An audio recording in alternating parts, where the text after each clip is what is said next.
আল্লাহ রাব্বুল আলামিন জানিয়ে দিলেন ওই বান্দার ওই সময় গুনাহগুলো ওই সময় যে বান্দার টাকা মাইরা দিছে, যে বান্দার জায়গা জমি জুলুম করে নিয়ে গেছে, তার গুনাহগুলো তার মাথার উপরে দেওয়া হবে, তার ঘাড়ের উপরে চাপায়া দেওয়া হবে।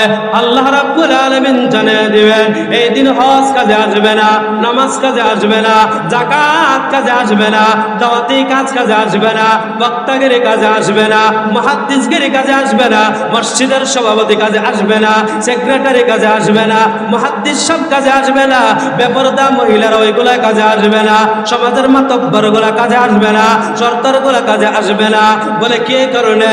বলে ওই মানুষগুলা মানুষের উপরে জুলুম করেছিল, ওই মানুষকে ডাক দেয়া বলবে আল্লাহ, রহমতের ফেরেশতাকে ডাক দেয়া বলবে ও ফেরেশতারা যাও ওই নাফরমানে পাওয়ার মধ্যে শিকল লাগায়া দাও, জাহান্নামের দিকে নিক্ষেপ করো, টানতে টানতে নিক্ষেপ করো। বলে জাহান্নামের দিকে কিভাবে নিক্ষেপ করব? বলে উল্টা ভাবে টানিয়া তাদেরকে জাহান্নামের মধ্যে নিক্ষেপ করবে। বলে কিয়ামত পর্যন্ত তারা জাহান্নামের আযাব ভোগ করতে থাকবে।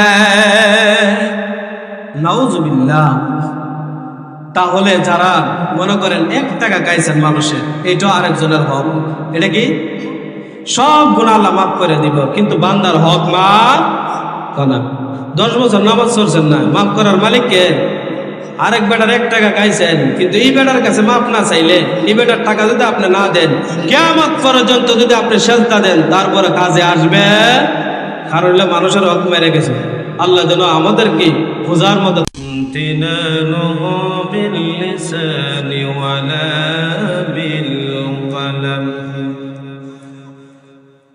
ونشهد أن لا إله إلا الله وحده لا شريك له لا ضد له ولا ند له ولا مثيل له ولا مثل له وأشهد أن محمدا عبده ورسوله الذي أرسله بالحق بشيرا ونذيرا وداعيا إلى الله بإذنه وسراجا منيرا. أما بعد فقد قال الله تعالى في كلامه المجيد وفي فرقانه الحميد. أعوذ بالله من الشيطان الرجيم. بسم الله الرحمن الرحيم. سبحان الذي أسرى بعبده ليلا من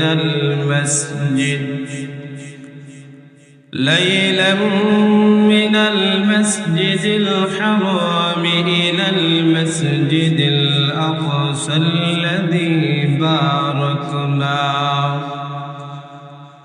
باركنا حوله لنريه من آياتنا إنه هو السميع البصير. وقال رسول الله صلى الله عليه وسلم أخلص دينك يكفك العمل القليل أو كما قال عليه الصلاة والسلام.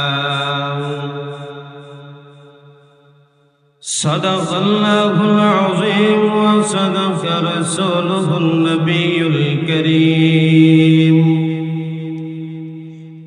ونحن على ذلك لمن الشاهدين والشاكرين والذاكرين،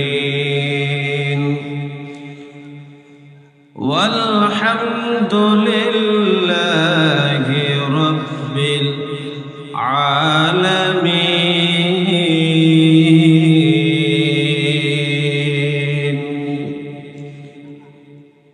إن الله وملائكته يصلون على النبي يا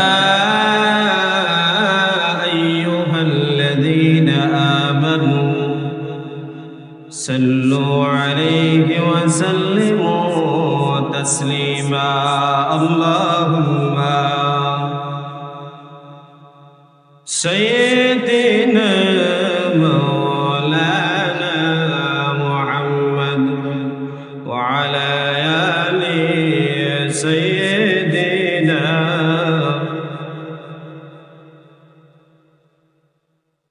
এমন দেশে যাবি রে মান,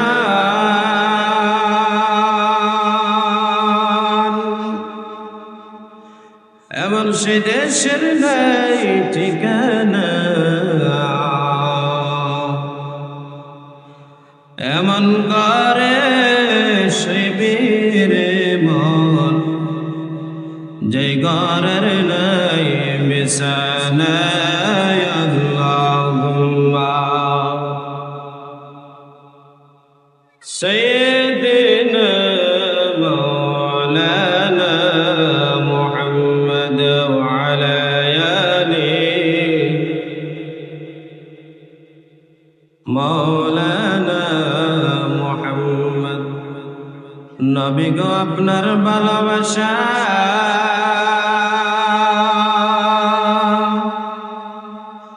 আল্লাহর ওয়ালি হওয়া যায়। নবী গো আপনার ভালোবাসা জান্নাতবাসী হওয়া যায়। আল্লাহুম্মা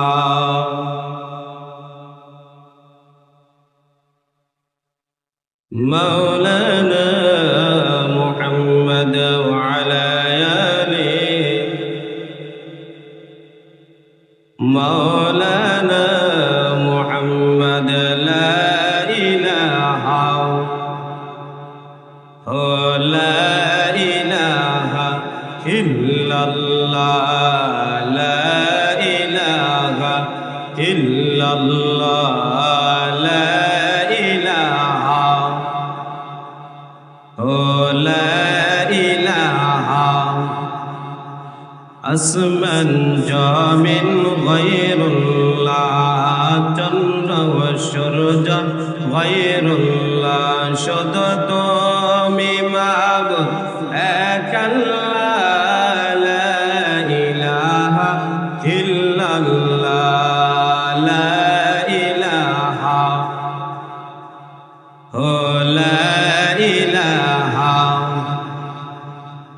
লা ইলাহা ইল্লাল্লাহ মুহাম্মাদুর রাসূলুল্লাহ সাল্লাল্লাহু আলাইহি ওয়াসাল্লাম। मैं दूर हो मजबूर हो ऐ सैयद आलम, मैं दूर हो मजबूर हो ऐ सैयद आलम। दीदार दिखा देने की आवाज सुना तो, दीदार दिखा देने की आवाज सुना तो। या रब मेरे आँखों में समझा ये मदीना, या रब मेरे आंखों में समा जाए मदीना, मैं दूर हूँ मौजूद हुआ दान नहीं हो, मैं सूरत यूसुफ को नहीं चाहने वाला, मैं सूरत यूसुफ को नहीं चाहने वाला, मुद्दत से मेरे दिल में तमन्नाए मदीना, मुद्दत से मेरे दिल में तमन्नाए मदीना। আল্লাহ রাব্বুল আলামিন আমাদেরকে মনরা যুব সমাজের উদ্যোগে ৯তম বার্ষিক ওয়াজ ও দোয়ার মাহফিলে উপস্থিত হওয়ার তৌফিক দান করেছেন। আমরা সবাই বেজার না খুশি? সবাই বলেন খুশি না বেজার? আজকের মাহফিলের সভাপতিত্ব করেছেন আমাদের সবার পরিচিত মুখ, আমার সবথেকে শ্রদ্ধাভাজন ব্যক্তি হযরত হাফেজ জমশেদ আলী সাহেব, বারাকাল্লাহু ফি হায়াতি। সকলে বলে আমিন। হুজুর আমাকে এমন ভাবে পড়াইছেন, আপনাদেরকে আমি বলি আজকে কিছু কথা। আমাকে হুজুরে এমন ভাবে পড়াইছেন, হাত দিয়ে আঙ্গুল দিয়ে ধরে ধরে পড়াইছেন। সুবহানাল্লাহ কইতেন না? হুজুরে আমার পিছনে যে মেহনত করছে, মনে হয় না অন্য কোনো ছাত্রের পিছনে তো মেহনত করছে। আমাকে অনেক কাছের থেকে সুন্দরভাবে বুঝাইছেন। আমি হুজুরের জন্য যেই জায়গায় যাই না কেন, সব জায়গায় আমার সবচেয়ে পছন্দের উস্তাদের নামে হলো এখন আজকের যে সভাপতি আছেন, বলেন সুবহানাল্লাহ। আমরা সবাই দোয়া করি আল্লাহ যেন ওনার সুস্থতার সাথে নেক হায়াত বাড়ায় দেন। সকলে বলে আমিন। আজকের যিনি সহসভাপতিত্ব করতেছেন আমার অত্যন্ত কাছের একজন লোক, জনাব আব্দুল লতিফ খান সাহেব। আল্লাহ যেন হায়াতে তৈয়্যিবা দান করেন। সকলে বলে আমিন। আমি কুরআনুল কারীমের একটি আয়াত তেলাওয়াত করেছি। কুরআনুল কারীমের 17 নম্বর সূরা সূরাতুল বনী ইসরাঈলের 1 নম্বর আয়াত 15 নম্বর পারা 1 নম্বর পৃষ্ঠা থেকে 1 নম্বর লাইন থেকে আমি তেলাওয়াত করেছি। আল্লাহ যেন আমাকে তৌফিক দান করেন। সকলে বলে ওমা তৌফিক ইল্লা বিল্লাহ। আমরা সর্বপ্রথম চলে যাই যে আয়াত লইছি, আয়াতের প্রেক্ষাপট কি, আয়াতের সার মর্ম কি, আয়াত কেন আল্লাহ নাজিল করলেন, এটা আমরা মূলে চলে যাই, একবারে ঘুরাত চলে যাই, তাহলে আমরা বুঝতে সুবিধা হবে। কি হবে? বুঝতে সুবিধা হবে। আল্লাহ পাক রব্বুল আলামিন আমার নবীকে দুনিয়াতে প্রেরণ করার পর এক এক করে 40টা বছর আবার নবীর চলে গেছেন। আল্লাহ বলেন যে গোটা জগতের জন্য আমি রব্বুল আলামিন, আল্লাহ রব্বুল আলামিন সূরাতুল ফাতিহার 1 নম্বর আয়াতের মধ্যে জানিয়ে দিলেন আলহামদুলিল্লাহি রাব্বিল আলামিন।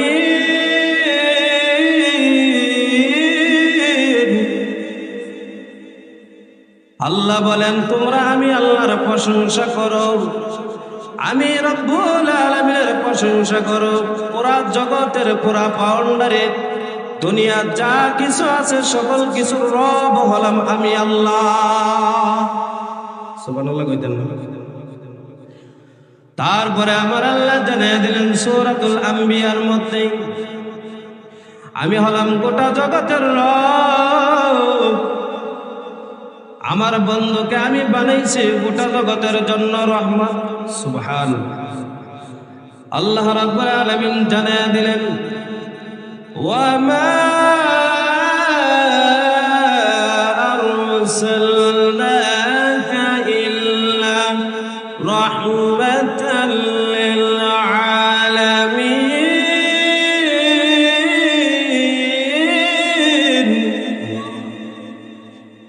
আল্লাহ বলেন, আমার বন্ধু, আপনাকে এক দুনিয়ার জন্য আমি বাদশা বানাই নাই, রহমত বানাই নাই, গোটা মানব জাতির জন্য শুধু বানাই নাই, যত পশু পাখি আছে গোটা জগতের ভিতরে যা কিছু আছে সব কিছুর জন্য আমি আল্লাহ রহমত হিসেবে প্রেরণ করেছি। শুধু মানব জাতির জন্য যা কিছু আছে এই জগতের ভিতরে সব কিছুর জন্য আমার নবীকে রহমত হিসেবে প্রেরণ করছেন কে? আল্লাহ। আমার নবীর যখন নবুয়ত আল্লাহ পাক রব্বুল আলামিন দান করলেন, দান করার পর আমার আল্লাহ রব্বুল আলামিন নবীজি কালেমার দাওয়াত দিয়ে মানুষের ঘরে ঘরে দরজায় দরজায় চলে গেল।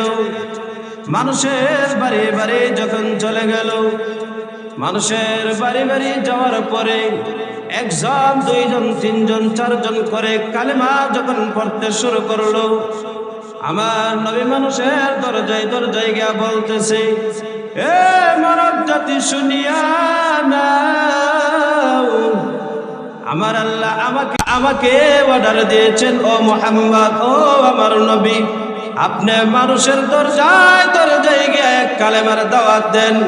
ওই কালেমাটা হলো লা ইলাহা ইল্লাল্লাহু মুহাম্মাদুর রাসূলুল্লাহ। এক এক করে মানুষগুলা মুসলমান হইতে লাগলো। আল্লাহ নবীর যখন ৭ম বছর নবুয়তের হয়ে গেল, কুরাইশের লোকরা ষড়যন্ত্র করা শুরু করলো। নিজের ঘরের মানুষ এই ষড়যন্ত্র করা শুরু করলো। নিজের মানুষ আল্লাহর নবীর বিরুদ্ধে লেগে গেল। লাগার পর শিয়াবে আবু তালেবের মধ্যে এই সময়কাল কেমন ছিল? আল্লাহ নবী বললেন, ৭ম বছরের সময় শিয়াবে আবু তালেব আমার উপরে নির্মম ভাবে, সামাজিক ভাবে টর্চার করা হয়, আমাকে আঘাত করা হয়। শুধু আঘাত করা হয় নাই, 3 বছরের জন্য শিয়াবে আবু তালেব নামক জায়গায় পাহাড়ের মধ্যে আমাকে বন্দী করা হয়। কোন জায়গা? শিয়াবে আবু তালেব পাহাড়ের মধ্যে আল্লাহর নবীকে বন্দী করা হয়। কয় বছর? 3 বছর। কয় বছর? আল্লাহর নবী ডাক দিয়া বললেন, শুধু 3 বছর আমাকে জ্বালাতন করে নাই, এই 3 বছরের ভিতরে আমার সবকিছু, আমরা যারা আছি, বনু হাশিম গোত্রের লোকদেরকে, মুত্তালিব গোত্রের লোকদেরকে, 2 গোত্রের লোকদেরকে ওই পাহাড়ের মধ্যে বন্দী করা হয়। আল্লাহর নবী জানা দিলেন, আমাদেরকে যখন বন্দী করা হয়, আমাদেরকে খাবার দেওয়া হয় নাই, আমাদেরকে পানি দেওয়া হয় নাই, আমাদেরকে কোনো কিছুই দেওয়া হয় নাই। আমরা কিদার যন্ত্রণায় গাছের পাতা আর চামড়া আমরা সিদ্ধ করে খাইতাম ক্ষুধার যন্ত্রণা নিবারণ করার জন্য। সুবহানাল্লাহ। আল্লাহর নবী বললেন, এমন কষ্ট 3টা বছর দিয়েছে। আল্লাহর নবী বলতে চান, এ আমার উম্মতের দল শুনিয়া নাও, ছোট্ট ছোট্ট মাসুম বাচ্চাগুলা ক্ষুধার যন্ত্রণায় মক্কার অলিতে গলিতে চান গুলা চলে যায়, কান্নার আওয়াজ গুলা চলে যায়। মক্কা নগরের অলিতে গলিতে যখন চলে যায়, 3টা বছরের শিশু বাচ্চাদেরকেও বন্দী করা হয়। আমাকে ওই যখন আমার নবুয়ত দেওয়া হয়, নবুয়তের 10ম বছর আমার সবথেকে বেশি কষ্টের বছর। কোন বছর? নবুয়তের 10ম বছর আল্লাহ রাসূলের সবথেকে বেশি কষ্টের বছর। হাদিসের মধ্যে, সিরাতের মধ্যে আছে, আবুল হুজুর সবথেকে কষ্ট, সবথেকে দুশ্চিন্তা, সবথেকে দুঃখজনক বছরটা হইল নবুয়তের 10ম বছর। নবুয়তের ক বছর? 10ম বছর সবথেকে কষ্ট। আমার আর কোনো সময় এত কষ্ট হয় নাই। আল্লাহর নবী কেন বললেন 10ম বছর আমার জন্য কষ্ট হইল? বলে 10ম বছর আমার চাচাকে আমি শাওয়াল মাসের 1ম তারিখে আমি আমার চাচাকে 1ম দিক থেকে আমি হারাইলাম। আমার চাচা যদি ঈমান আনে নাই, আমার চাচা দুনিয়া থেকে চলে গেছে। আমার চাচা দুনিয়া থাকা অবস্থায় কুরাইশের বংশধররা, অন্য বংশধররা, কাফের মুশরিক বেঈমানরা আমি মুহাম্মদরে কোনো সময় অপমান করতে পারে না। সুবহানাল্লাহ। কি করতে পারে নাই? অপমান করতে পারে নাই। আল্লাহর নবী বললেন আমার বাবা নাই, আমার মা নাই, তারপরে আমার আল্লাহ আমাকে বুঝতে দেয় নাই। আবু তালেব আমার চাচাকে দিয়া আমার মার অভাব, আমার বাবার অভাব পূরণ করে দিয়েছে। সুবহানাল্লাহ। আল্লাহর নবী জানিয়ে দিলেন আমার চাচা যখন ইন্তিকাল হয়ে গেল, তার 5-6 দিন পরে আমার বিবি খাদিজাতুল কুবরা রাদিয়াল্লাহু তাআলা আনহা দুনিয়া থেকে বিদায় হয়ে গেল।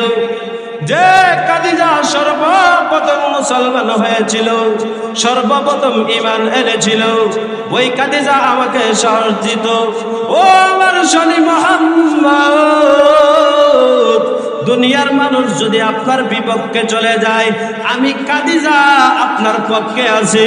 যারা বিপক্ষে চলে যায় আপনার উপরে আক্রমণ করবে, আপনার উপরে টর্চার করবে, আপনার উপরে কথা বলবে, আমি খাদিজা সব কিছুর প্রতিবাদ করব।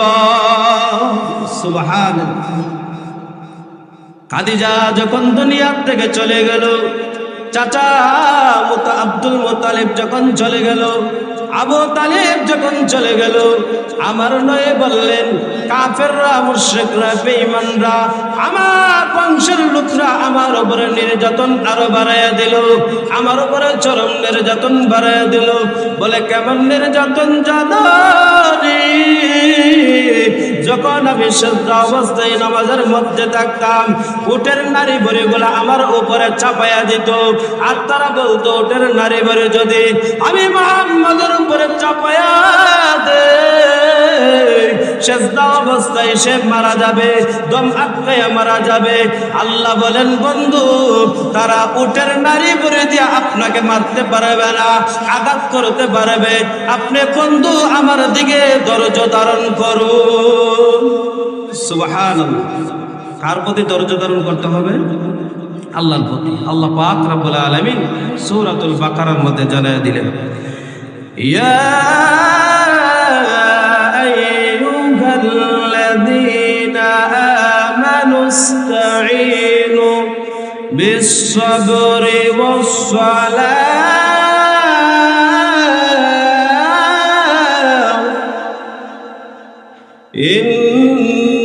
ইন্নাল্লাহা মা'আস-সাবিরিন।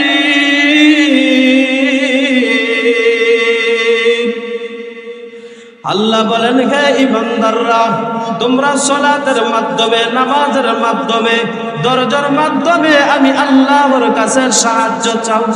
সুবহানাল্লাহ। কিসের মাধ্যমে? নামাজের মাধ্যমে এবং দরজার মাধ্যমে সাহায্য চাইতে হবে কার কাছে? আল্লাহর কাছে। আমরা যদি একটু বিপদে পড়ে যাই, নামাজ রোজা বন্ধ করে দেই, ঠিক না? নামাজ পড়ি না, রোজা রাখি না, কারণ আমাদের পেরেশানি আছে। আল্লাহ বলেন পেরেশানির মধ্যে পড়ছেন, অভাব নজনের মধ্যে পড়ছেন, টাকার দরকার, পয়সার দরকার, আমি আল্লাহর কাছে সিজদা দাও, রুকু করো, তোমরা তাসবিহ তাহলিল পড়ো, তারপরে ধৈর্য ধারণ করো, আমি আল্লাহর কাছে চাও। আল্লাহ পাক রব্বুল আলামিন তারপরের অংশের মধ্যে বলেন ইন্নাল্লাহা মা'আস-সাবিরিন।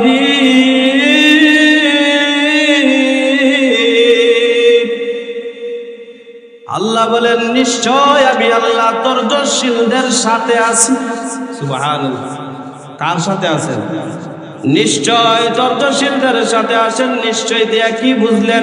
অবশ্যই অবশ্যই আমি আল্লাহ ধৈর্যশীলদের সাথে আছি।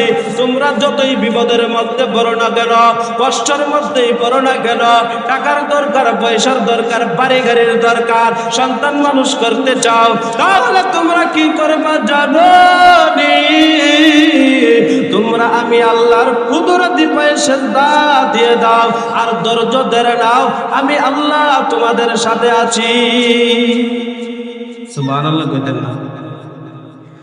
তারপরে আবার আল্লাহ রাব্বুল আলামিন অন্য আয়াতের মধ্যে জানিয়ে দিলেন, ওয়া আকিমুস সালাতা ওয়া আতুজ যাকাতা ওয়ারকাউ মা'আর রাকিঈন।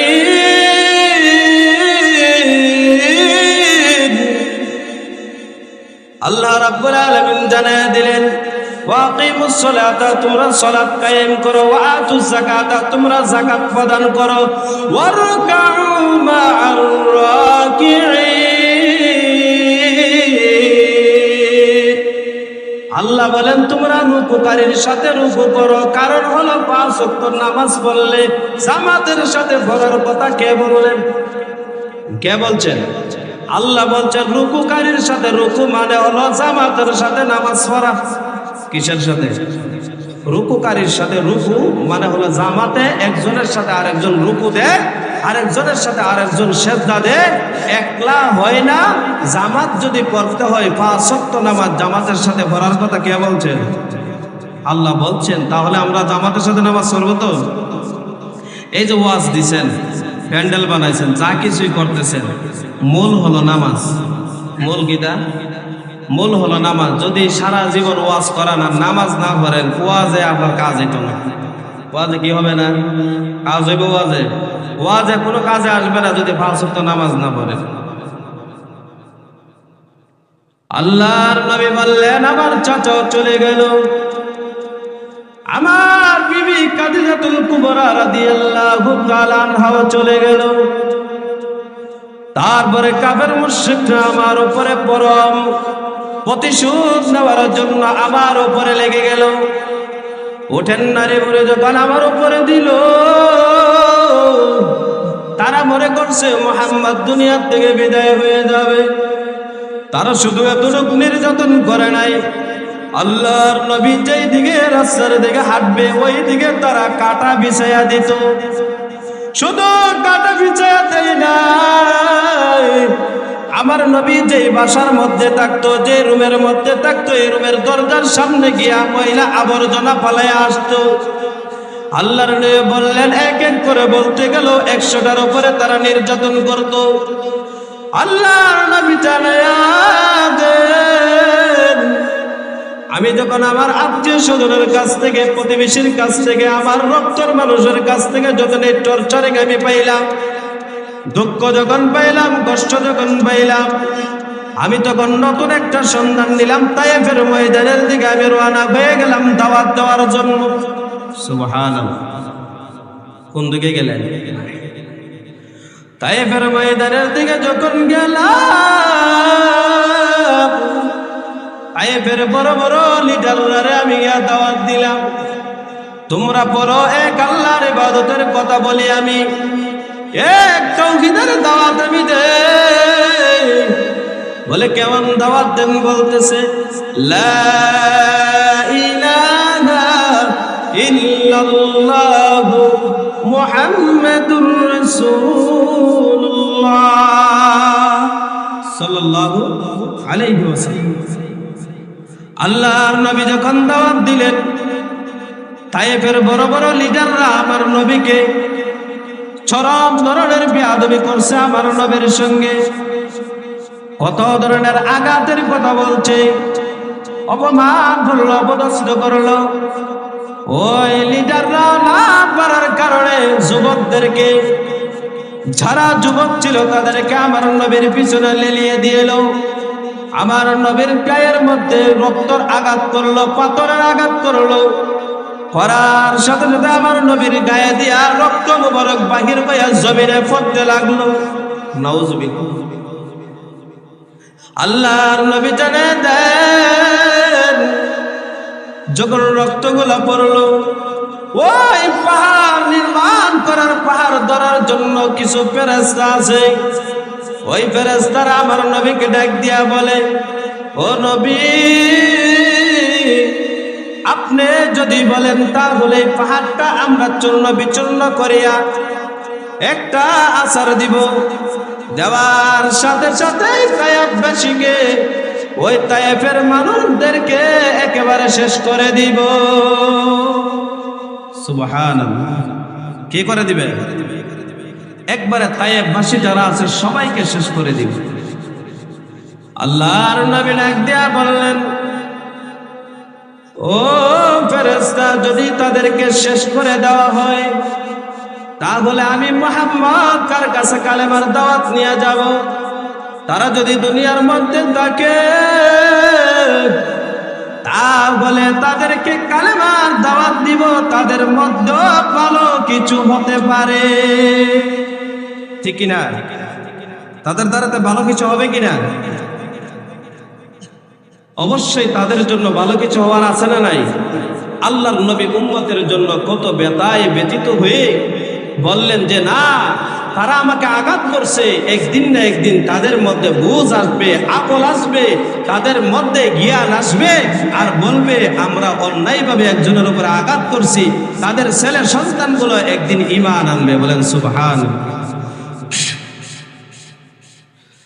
আমি যে আয়াত তেলাওয়াত করলাম, তায়েফের কথা মনে করে আমার নবী চোখের পানিগুলো ছেড়ে ছেড়ে কান্না করে আর বলে, আমার চাচা দুনিয়াতে নাই, আমার বিবি খাদিজাতুল কুবরা রাদিয়াল্লাহু তাআলা আনহা দুনিয়ার জমিনে নাই। এক এক করিয়া সবাই দুনিয়ার থেকে চলে যাইতেছে।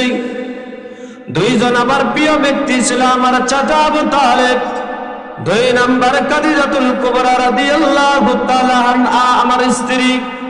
এই দুইজন ব্যক্তি যখন দুনিয়ার থেকে চলে যায়, আমার নবী বলেন, আমি যেই জায়গার মধ্যে দাঁড়ায় থাকতাম এখন ওই জায়গার মধ্যেই দাঁড়ায় থাকি, সেই জায়গার মধ্যে বসে থাকতাম ওই জায়গার মধ্যেই বসে থাকি, আমার কোনো কিছুই ভালো লাগে না, সব কিছু যেন আমার চূর্ণ বিচূর্ণ হয়ে গেছে, সব কিছু আমার যেন শেষ হয়ে গেছে। আল্লাহর নবী ডাক দিয়া বলেন, আমাকে আল্লাহ পাক রব্বুল আলামিন এই অবস্থা জিবরাইলের মাধ্যমে বললেন, ও নবী, আপনি চিন্তা করবেন না, টেনশন করবেন না, আপনাকে আমরা নিয়ে যাওয়ার জন্য আসছি, আল্লাহ আপনাকে আপনার রবের মেহমান বানায়া দিবে। সুবহানাল্লাহ বলবেন। কার বাড়ির মেহমান? আল্লাহর বাড়ির মেহমান বানাইবেন কে? আল্লাহ। আল্লাহর নবী বললেন, আমাকে আল্লাহ সান্ত্বনা দেওয়ার জন্য, সম্মান দেওয়ার জন্য, সম্মানিত বানানোর জন্য আল্লাহর বাড়ির মেহমান বানিয়ে নিলেন। তিনজন ফেরেশতা উম্মে হানির ঘরে আসছে। আসার পরে ডাক দেয়া বলতেছি, ও বন্ধু মুহাম্মদুর রাসূলুল্লাহ সাল্লাল্লাহু আলাইহি ওয়াসাল্লাম, আল্লাহর নবী বললেন, তিনজন ফেরেশতা আসছে, একজন হলো হযরতে জিবরাইল, দুই নম্বর হযরতে মিকাইল, তিন নম্বর হযরতে ইসরাফিল। তিনজন ফেরেশতা ওই ঘরের চাপ পাকা কইরা ঘরের ভিতরে আগমন করলো, করার পরে আমার বাহুর মধ্যে ধরিয়া তারা মক্কার শরীফের মধ্যে হাতিমে কাবার সামনে নিয়ে আমাকে বসাইলো। আমি তখন ঘুমের ঘরে ছিলাম, ঘুমের লাইক অবস্থা। এমন সময় আমি ঘুম থেকে উঠা দেখি দুইজন ফেরেশতা আমাকে বলতেছে, ও মুহাম্মদ, ওপেন হার্ট সার্জারি করেছেন, দুইটা পাত্র আছে, একটা হলো সোনার পেয়ালা আর একটা হলো রূপার পেয়ালা। ওই পেয়ালাগুলোর মধ্যে আমার নবী বললেন, আমার ফলক নামক ওই গুস্তর টুকরোটা হেকমত আবার ওই জায়গার মধ্যে ইমানি সবচেয়ে বেশি ওই জায়গার মধ্যে আবার দিয়া আমার বুকটা আবার যেইভাবে ছিল এইভাবে লাগায়া দিছে। সুবহানাল্লাহ। আবার কি করছেন, বুকটা আবার যেইভাবে ছিল এইভাবে আবার লাগাই দিছেন। দেওয়ার পরে আল্লাহর নবী জানাইয়া দিলেন, ওই ফেরেশতা বলতেছি একটা বাহন আনছে, একটা বুরাক আনছে, একদম সাদা, গাদার চেয়ে একটু বড়, কচ্ছপে একটু ছোট একটি বাহন আনছে। একটি প্রাণী আমার সামনে যখন আনলো, আনার পরে ওই জায়গা থেকে আমাকে বলল, ও নবী মুহাম্মদ, এই বুরাকের মধ্যে আপনি ওঠেন। বুরাকের মধ্যে যখন আমি উঠলাম, ওঠার সাথে সাথে এমন একটি জায়গা, এই বুরাকের বিদ্যুতের গতিতে চলতো। যতক্ষণ তার চেহারাটা, যতক্ষণ তার চোখের চাউনি যাইতো, যতক্ষণ তার নজরে দেখতে পারতো, এক লাফে সে কতদূর যাইতে পারতো। সুবহানাল্লাহ, এক লাফে কতদূর যাইতে হবে? হাওয়ার আছে না নাই? এমন চলতো বিদ্যুতের গতিতে, যতটুক নজর দিয়া দেখতো, চোখ দিয়া দেখতো, ততটুক লাফ দিয়া এক লাফে যাইতে পারতো। সুবহানাল্লাহ।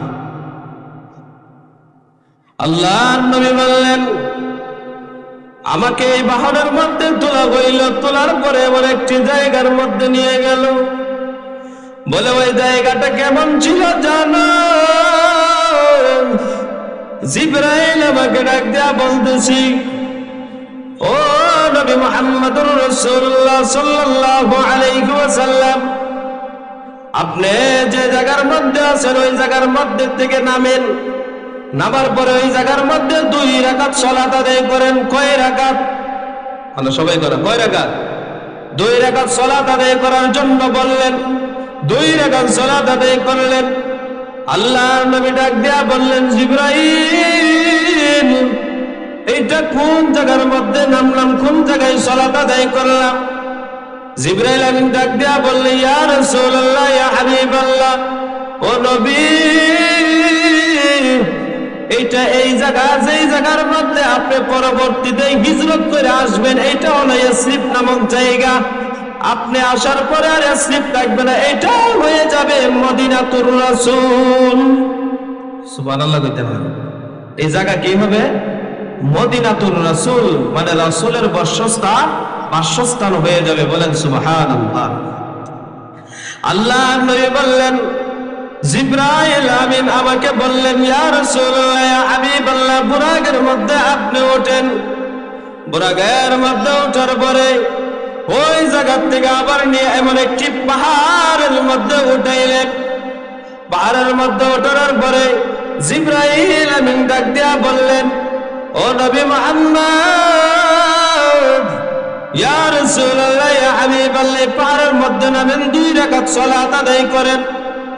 আমার নবী নামলেন, 2 রাকাত সালাত আদায় করলেন। আমার নবীকে বললেন, 2 রাকাত সালাত আদায় করলেন।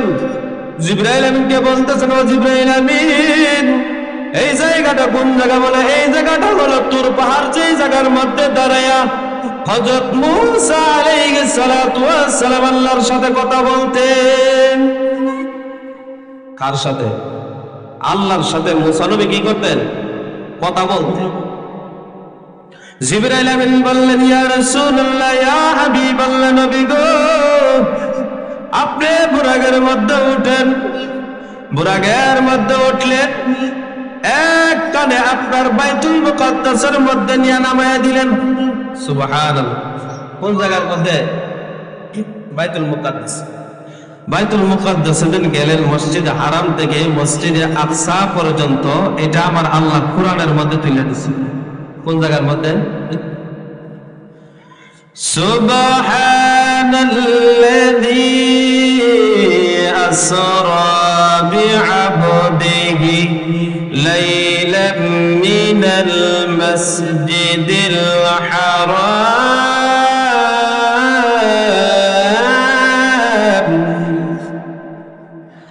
আল্লাহ রাব্বুল আলামিন জানিয়ে দিলেন, তিনি হলেন পবিত্র সত্তা, যিনি তার বন্ধুকে রাতের বেলা ভ্রমণ করাইলেন। বলে কতটুক ভ্রমণ করাইলেন? রাতের বেলা ইসরা। আসরা মানে ইসরা। আসরা বিআবদিহি লাইলাম মিনাল মাসজিদিল হারাম ইলাল মাসজিদিল আকসা। আল্লাহ পাক রব্বুল আলামিন তার বান্দাকে মসজিদে হারাম থেকে মসজিদে আকসা পর্যন্ত ভ্রমণ করাইলেন। কতটুকু করলেন? মসজিদে হারাম যে জায়গার মধ্যে মানুষ হজ করে, তাওয়াফ করে, এই জায়গা থেকে লাগাইয়া মসজিদে আকসা ফিলিস্তিন। কোন জায়গা? মসজিদে আকসা কোন জায়গা? ফিলিস্তিন। ওই জায়গার মধ্যে আমার আল্লাহ ভ্রমণ করাইলেন। তারপরে ভ্রমণ করাইলেন কেন? এইটাও আমার আল্লাহ জানায় দিলেন। আমার বন্ধুকে ভ্রমণ করালাম কেন জানো নি? বারাকনা হাওলাহু লিনুরিয়াহু মিন আয়াতিনা।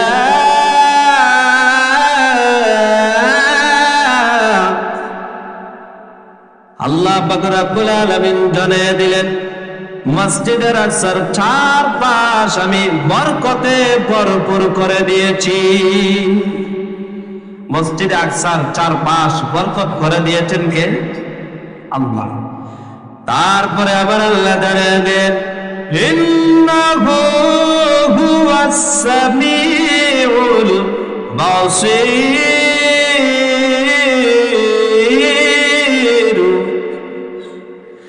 আল্লাহ বলেন, নিশ্চয় আমি আল্লাহ সব কিছু শুনি এবং আমি আল্লাহ সব কিছুই জানি। সুবহানাল্লাহ। ইসরাফ, ইসরাতে আছে আবিধানিক অর্থ হলো রাতের বেলা ভ্রমণ করা। কিসের বেলা? সবাই বলেন কিসের বেলা? ইসরা দিয়া বুঝাইলেন আবিধানিক অর্থ হলো রাতের বেলা ভ্রমণ করা। রাতের বেলা ভ্রমণ ছাড়া ইসরা করানো যায় না, দিনের বেলা সম্ভব নয়। পারিভাষিক অর্থ হলো, আমরা যারা মাদ্রাসায় যারা পড়ালেখা করছে তারা বুঝতে পারবে, মসজিদে হারাম থেকে মসজিদে আকসা পর্যন্ত জমিনের মধ্যে ভ্রমণ করা পারিভাষিক অর্থ হলো যে ইসরা। বলেন সুবহানাল্লাহ। ওই মসজিদে আকসা পর্যন্ত নিয়ে গেলেন। এই ব্রাহ্মণটা, এই প্রাণীটার নাম ছিল বুরাক। বুরাক যখন মসজিদে আকসা পর্যন্ত নিয়ে গেল মসজিদে আকসার মধ্যে একটা কুটি আছে। প্রত্যেক নবী যখন মসজিদে আকসার মধ্যে যাইত, ওই মসজিদে আকসার মধ্যে একটা কুটি আছে। ওই কুটির মধ্যে ব্রাহ্মণ বান্ধ। ওই ব্রাহ্মণ যখন বান্ধিয়া জিবরাইল আমিন ডাক দিয়া বলেন, ও আল্লাহর নবী শুনিয়া দেন। মসজিদে আকসার ভিতরে প্রবেশ করেন। মসজিদে আকসার ভিতরে প্রবেশ করে কি করব? আল্লাহর নবীকে বললেন, ইয়া রাসূলুল্লাহ, ইয়া হাবিবাল্লাহ, ও নবী আমার শুনিয়া দেন। মসজিদে আকসার ভিতরে 1,00,000 মতন ধরে 2,24,000 পয়গম্বর দাঁড়ায় আছে সালাত আদায় করার জন্য। সুবহানাল্লাহ। জিবরাইল আমিনকে ডাক দেয়া বললেন, ও জিবরাইল আমিন, এই মসজিদে আকসার ভিতরে ঢুকে কি করবা? বলে, মসজিদে আকসার ভিতরে 2 আপনার জন্য ইমামতির জন্য একটি জায়গা রাখছে, রাস্তা রাখছে। আপনি সবার আগে যাবেন, তারা আপনার পিছনে মুসল্লি হবে, আপনি হবেন ইমাম। সুবহানাল্লাহ। সুবহানাল্লাহ কইতেন না? এই জায়গা থেকে আমার আল্লাহ রাব্বুল আলামিন জানিয়ে দিলেন, আমার নবীর একটা উপাধি দিয়েছেন, ইমামুল মুরসালিন।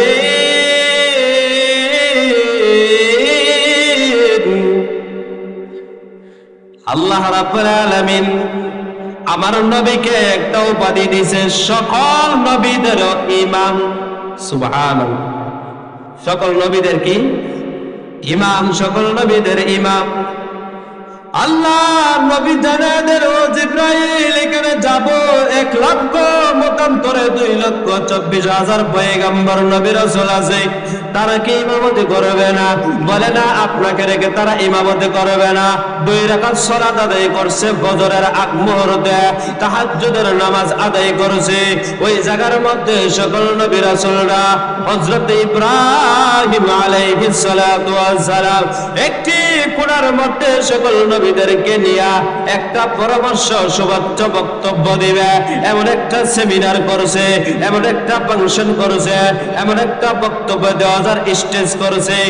আর সকল নবীদেরকে ডাক দেয়া বলতেছে আজকে বক্তব্য এক একজন দিবে। বলে বক্তব্য কে দিবে? বলে হযরত ইব্রাহিম আলাইহিস সালাতু ওয়াস সালাম দিবেন, হযরত ঈসা আলাইহিস সালাতু ওয়াস সালাম দিবে, হযরত ইব্রাহিম আলাইহিস সালাতু ওয়াস সালাম দিবে।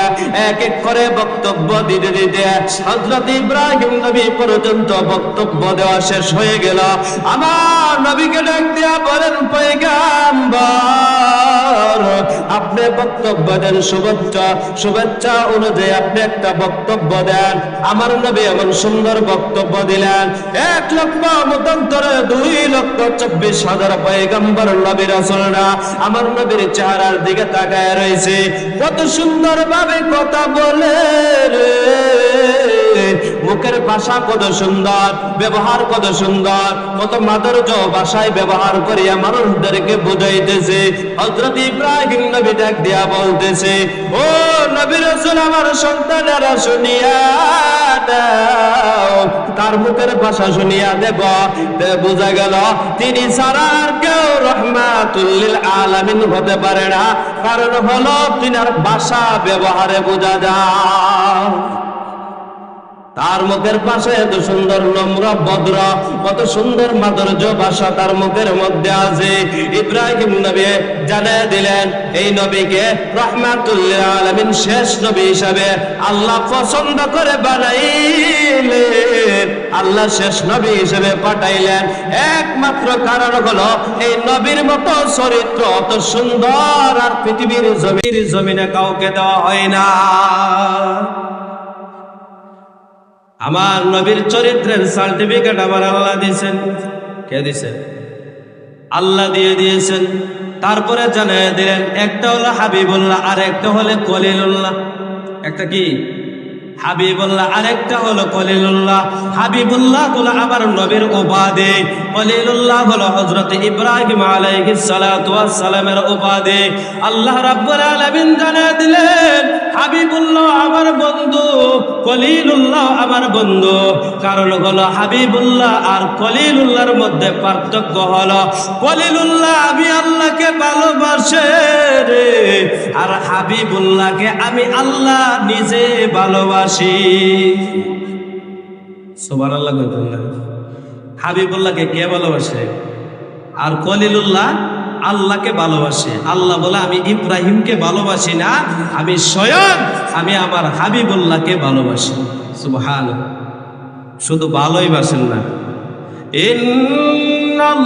ইন্নাল্লাহা ওয়া মালাইকাতাহু ইউসাল্লুনা আলান নবী ইয়া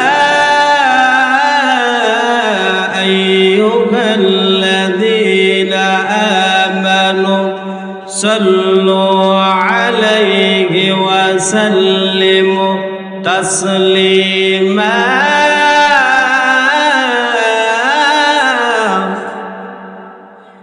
আল্লাহ বলেন ইন্নাল্লাহা ওয়া মালাইকাতাহু ইউসাল্লুনা আলান নবী, নিশ্চয় আমি আল্লাহ ফেরেশতাদেরকে নিয়ে আমি আমার নবীর উপরে দুরূদ পড়ি।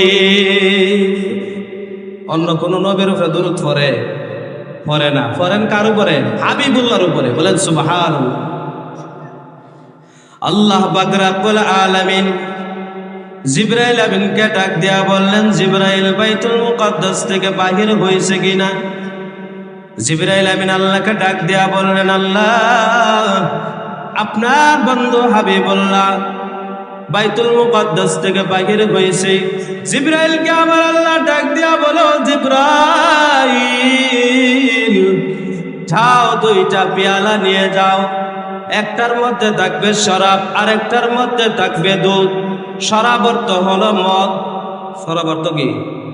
মদ। আরেকটা পেয়ালার মধ্যে দুধের পেয়ালা, আরেকটা শরাবের পেয়ালা, মদের পেয়ালা। জিবরাইল আমিন ডাক দিয়া বলে, ও নবী আমার দুইটা পেয়ালার মধ্যে আপনি যেটা পছন্দ করেন সেইটাই আপনি গ্রহণ করতে পারবেন। বুখারী শরীফের হাদিসের মধ্যে আছে, আমার নবীর সামনে দুইটা পেয়ালা উপস্থাপনা করার পরে আমার নবী দুধ খাইলেন। বলেন সুবহানাল্লাহ। কি পান করছে? দুধ পান করছে। জিবরাইল আমিন ডাক দিয়া বললেন, ইয়া রাসূলুল্লাহ, ইয়া হাবিবাল্লাহ, নবী গো, আল্লাহর কাছে শুকরিয়া আদায় করলাম আমি, আপনিও শুকরিয়া আদায় করেন। যদি আপনি দুধের বদলে মদ পান করতেন গো, আপনার প্রত্যেকটা উম্মত আপনার অবাধ্য হয়ে যাইত। নাউজুবিল্লাহ বলেন। আল্লাহর নবী বললেন, আমি দুধের পেয়ালা যখন আমি পান করলাম, জিবরাইল আমাকে বললেন শুকরিয়া আদায় করলেন, আমিও শুকরিয়া আদায় করলাম। তারপরে জিবরাইল আমিন বুরাককে ডাক দিল। বুরাকরে ওই কুটির থেকে আবার বাহনটা আমি ছুটাইয়া নিলাম, বুরাকের মধ্যে উঠলাম। এমন একটি জায়গার মধ্যে আমাকে নিয়ে গেল রে, ওই জায়গার মধ্যে আমি গিয়া দেখতে পাইলাম এক শ্রেণীর মানুষকে এমন ভাবে আযাব দেওয়া হইতেছে, একটি গর্তের মধ্যে গর্ত করিয়া তার মাথার মধ্যে হামারা দিয়া আতরে দিয়া তার বাড়ি দেওয়া হচ্ছে। বাড়ি দেওয়ার সাথে সাথে মাথার কোলেটা আসমানের মধ্যে উড়ে যাইতেছে। আমি জিবরাইল আমিনকে ডাক দিয়া বললাম, জিবরাইল, এই শাস্তি কেন হইতেছে? জিবরাইল আমিন বললেন, ইয়া রাসূলুল্লাহ, ইয়া হাবিবাল্লাহ, ও নবী, আবার সামনের দিকে এগিয়ে যান। সামনের দিকে আমি এগিয়ে গেলাম। কিছুক্ষণ যাওয়ার পর আরেকটা শাস্তি দেখতে পেলাম। আমার নবী বললেন, শাস্তি কেমন জানো নে? একটা আগুনের একটি পাহাড়ের মতো, আগুনের একটি পাহাড়ের মধ্যে একটা গর্ত আছে। ওই পাহাড়ের উপরে একটা বর্ষির মধ্যে মানুষকে লটকাইয়া শাস্তি দেওয়া হইতেছে, আর গর্তের মধ্যে আগুনগুলো দিতেছে। আমি জিবরাইল আমিনকে ডাক দিলাম, জিবরাইল, এই শাস্তি কেন হইতেছে? জিবরাইল আমিন বললেন, ইয়া রাসূলুল্লাহ, ইয়া হাবিবাল্লাহ, সামনের দিকে এগিয়ে যান। আমি সামনের দিকে এগিয়ে গেলাম।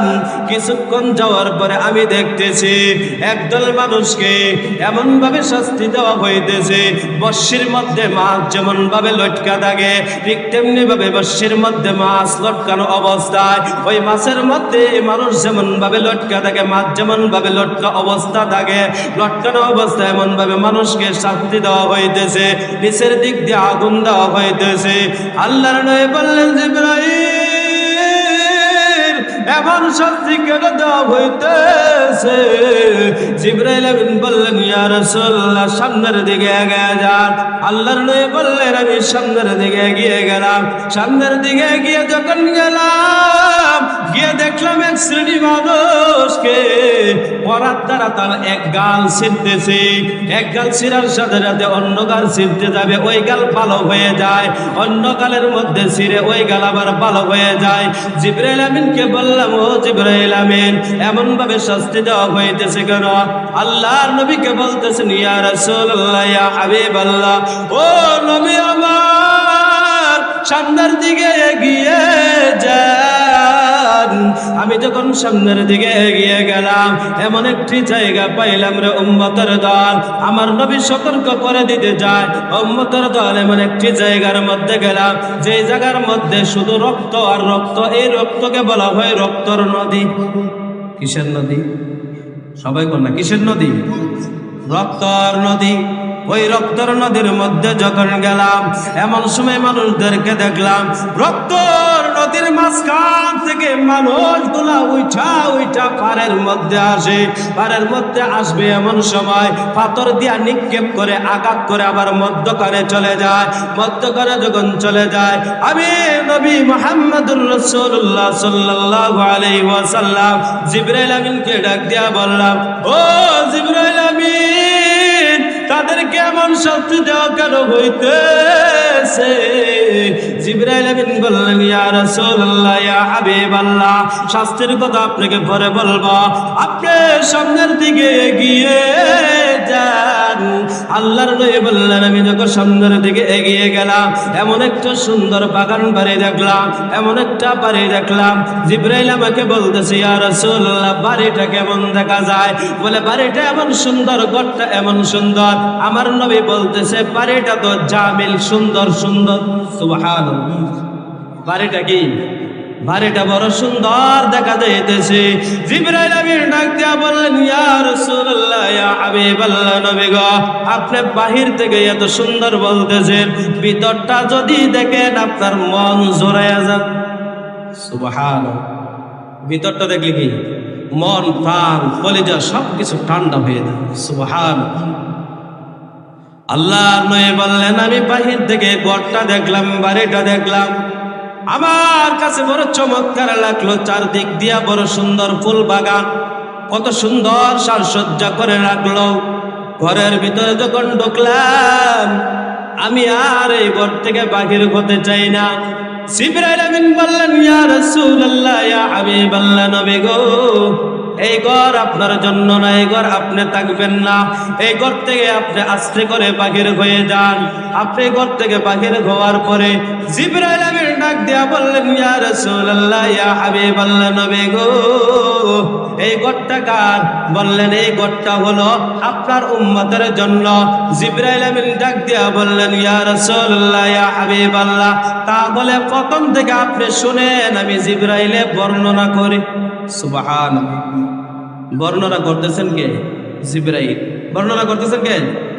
জিবরাইল আলাইহিস সালাতু ওয়াস সালাম ডাক দিয়া বললেন, ও পয়গম্বর,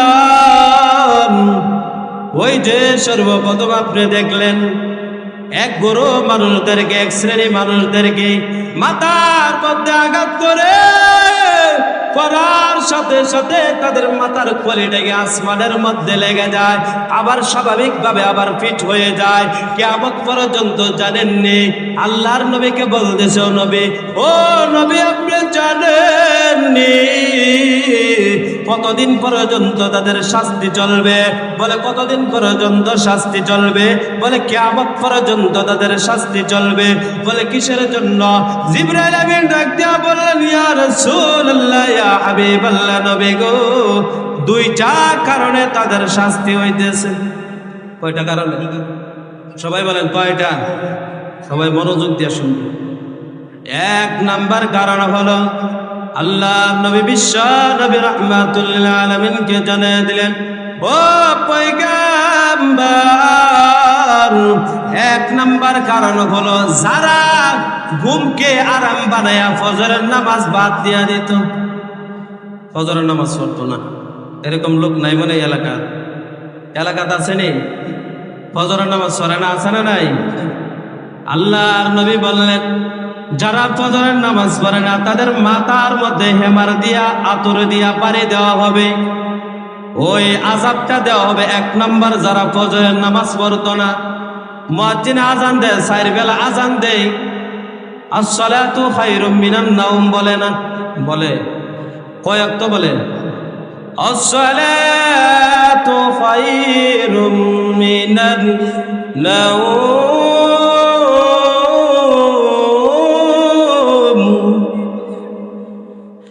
আল্লাহ রাব্বুল আলামিন নবীকে শিক্ষা দিলেন, ও পয়গম্বর, 4 ওয়াক্ত নামাজের মধ্যে আসসালাতু খায়রুম মিনান নাওম নাই। মুসলমান এই সময় ঘুমাই থাকে, ইমানদার এই সময় ঘুমাই থাকে, তাদেরকে এলান করে দেন, তাদেরকে জানাইয়া দেন, তাদেরকে সতর্ক করাইয়া দেন, আসসালাতু খায়রুম মিনান নাওম, ঘুম থেকে নামাজ উত্তম। কিসের থেকে? কয় না, সবাই কয় না, ঘুম থেকে কি উত্তম? আর যারা মুনাফিক তারা বলে নামাজ থেকে ঘুম উত্তম। কিসের দলে? মুনাফিকের দলে। কিসের দলে? জিবরাইল আমিন বলতেছে, ইয়া রাসূলুল্লাহ, ইয়া হাবিবাল্লাহ, একদল মানুষ যারা ফজরের সময় আজান শোনার পরে ঘুমায় থাকে, তাদের মাথাগুলা আতরে দিয়া বাইরিয়া মাথার কলিটা উড়াইয়া দেয়। 2 নম্বর, যারা এলিম শিখলো, এলিম অনুযায়ী আমল করলো না। এলিম অনুযায়ী কি করলো না? হাফেজ সাহেব হইছে, কারি সাহেব হইছে, মুফতি সাহেব হইছে, মুহাদ্দিস সাহেব হইছে, মৌলানা সাহেব হইছে, এলাকার ভিতরে সরদারি করে, এলাকার ভিতরে মাতব্বরি করে, কিন্তু নামাজের বেলা নাই। আছে না নাই? নামাজের বেলা নামাজ পড়ে না, যাকাত দেওয়ার সময় যাকাত দেয় নাই, হজ করার সময় হজ করে নাই, কালেমা মুখ দিয়া বলছে কিন্তু অন্তরে কালেমার সিটা ফোটাও নাই। তাদেরকে আল্লাহ বলেন যে এলেম শিখছে ওই এলেম অনুযায়ী আমল করে নাই, তাদের মাথাগুলা বাইরিয়া পাথর দিয়া নিক্ষেপ করবে, এমনকি তাদেরকে আতরে দিয়া নিক্ষেপ করবে, তাদেরকে হেমার দিয়া বাড়ি দিয়া মাথার কোলেটা আসমানে উড়াইয়া দিবে। জিবরাইল আমিন বললেন এই 2 কারণে তাদেরকে শাস্তি দেওয়া হইতেছে। জিবরাইল আমিন ডাক দিয়া বললেন, ইয়া রাসূলুল্লাহ, ইয়া হাবিবাল্লাহ, নবী গো, 2 নম্বর শাস্তিতে দেখছিলেন আগুনের ভিতরে মানুষদেরকে একটি জায়গার মধ্যে জিনা করানো হচ্ছে। বলে একদল মানুষকে নারী বানায়া পুরুষদেরকে জিনা করানো হচ্ছে, নারীদেরকে পুরুষ বানায়া জিনা করানো হচ্ছে, আগুনের পুরুষ বানাইতেছে, আগুনের নারী বানাইতেছে। বলে দুনিয়ার জমিনে তারা ফরকিয়া করতো, আসেনি রে? নাই বলে দুনিয়ার ফরকিয়া করতো, নিজের স্বামী ভালো লাগতো না, ফরকিয়া করতো। নবীকে জানায় দেন, হো নবী আমার শুনিয়া দেন, আপনার উম্মতদের ভিতরে যাদের স্ত্রী ভালো লাগতো না, যারা উম্মতের ভিতরে নারী আছে তাদের স্বামী ভালো লাগতো না, পরকিয়া করতো, তাদেরকে আগুনের নারী বানায়া, আগুনের পুরুষ বানায়া তাদেরকে ওই জায়গার মধ্যে জিনা করাইতেছে, শাস্তি দেওয়া হইতেছে। নাউজুবিল্লাহ বলে কি দেওয়া হইতেছে? আমার ভাইদেরকে জানায়া দে, আমার বোনদেরকে জানায় দেন, পরকীয়ার শাস্তি দুনিয়াতেই শেষ নাই, আখিরাতেই শেষ নাই। দুনিয়াতেও পরকীয়ার শাস্তি আছে, আখিরাতেও পরকীয়ার শাস্তি আছে, দুনিয়াতেও জিনাকারীর শাস্তি আছে, আখিরাতেও জিনাকারীর শাস্তি আছে। যদি বাঁচতে আজকে রাত্রে নির্জনে নির্ঘুমে এমন অবস্থায় গিয়া 2 ফোঁটা চোখের পানি পালাইয়া আমার মালিকের দরবারে তওবা করেন, আমার আল্লাহ পাক রব্বুল আলামিন জানায় দিলেন কুরআনুল কারীমের একটি আয়াতের মধ্যে, ইয়া আইয়ুহাল্লাযীনা আমানু তুবু ইলাল্লাহি তাওবাতান নাসুহা।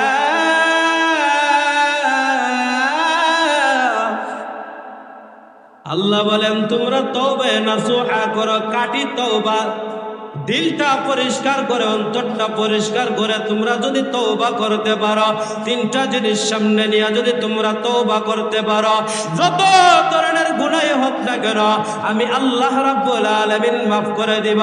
1 নাম্বার, পূর্বে যত গুনাহ করছি সকল গুনাহের উপরে লজ্জিত হতে হবে, বর্তমানে গুনাহ করব না তা বলে ওয়াদা দিতে হবে, ভবিষ্যতে আর গুনাহ করব না তা বলে ওয়াদা দিতে হবে।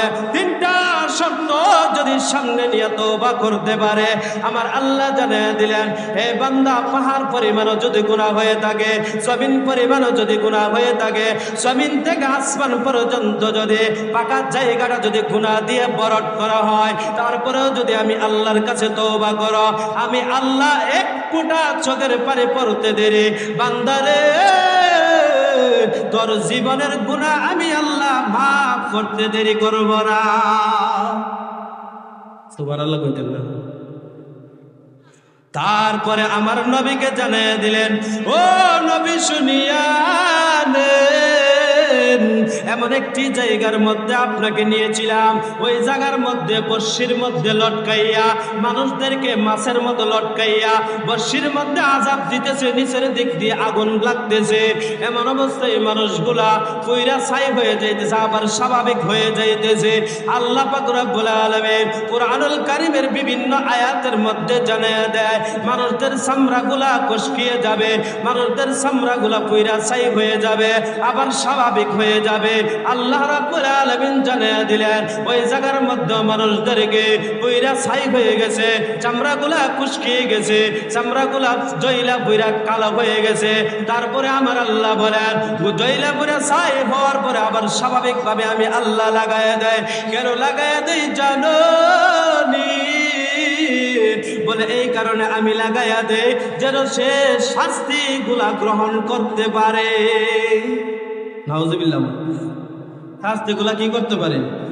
গ্রহণ করতে পারে। আমার আল্লাহ রাব্বুল আলামিন জানিয়ে দিলেন কেন জানেননি? তাদেরকে বর্ষির মধ্যে লটকাইয়া নিচের দিক দিয়া উত্তপ্ত আগুন জ্বালাইয়া দিছে। আল্লাহ নবীকে বলতেছেন, নবী গো, আপনার উম্মতদের মধ্যে এমন কিছু উম্মত ছিল যে উম্মতগুলা আপনার মা বাবার খেদমত করতো না, মা বাবার নাফরমানি করত, মা বাবাকে গালি দিত, মা বাবাকে দইরা মারতো। এরকম আছে না? এরকম আপনার এলাকাত মনে নাই? মা বাবার কথা শুনতো না। এমন কিছু সন্তান আছে মা বাবা যদি বলে পশ্চিম দিকে যা, এ যা দক্ষিণ দিকে। আছে না নাই? যদি কয় কোন দিকে যাইতো?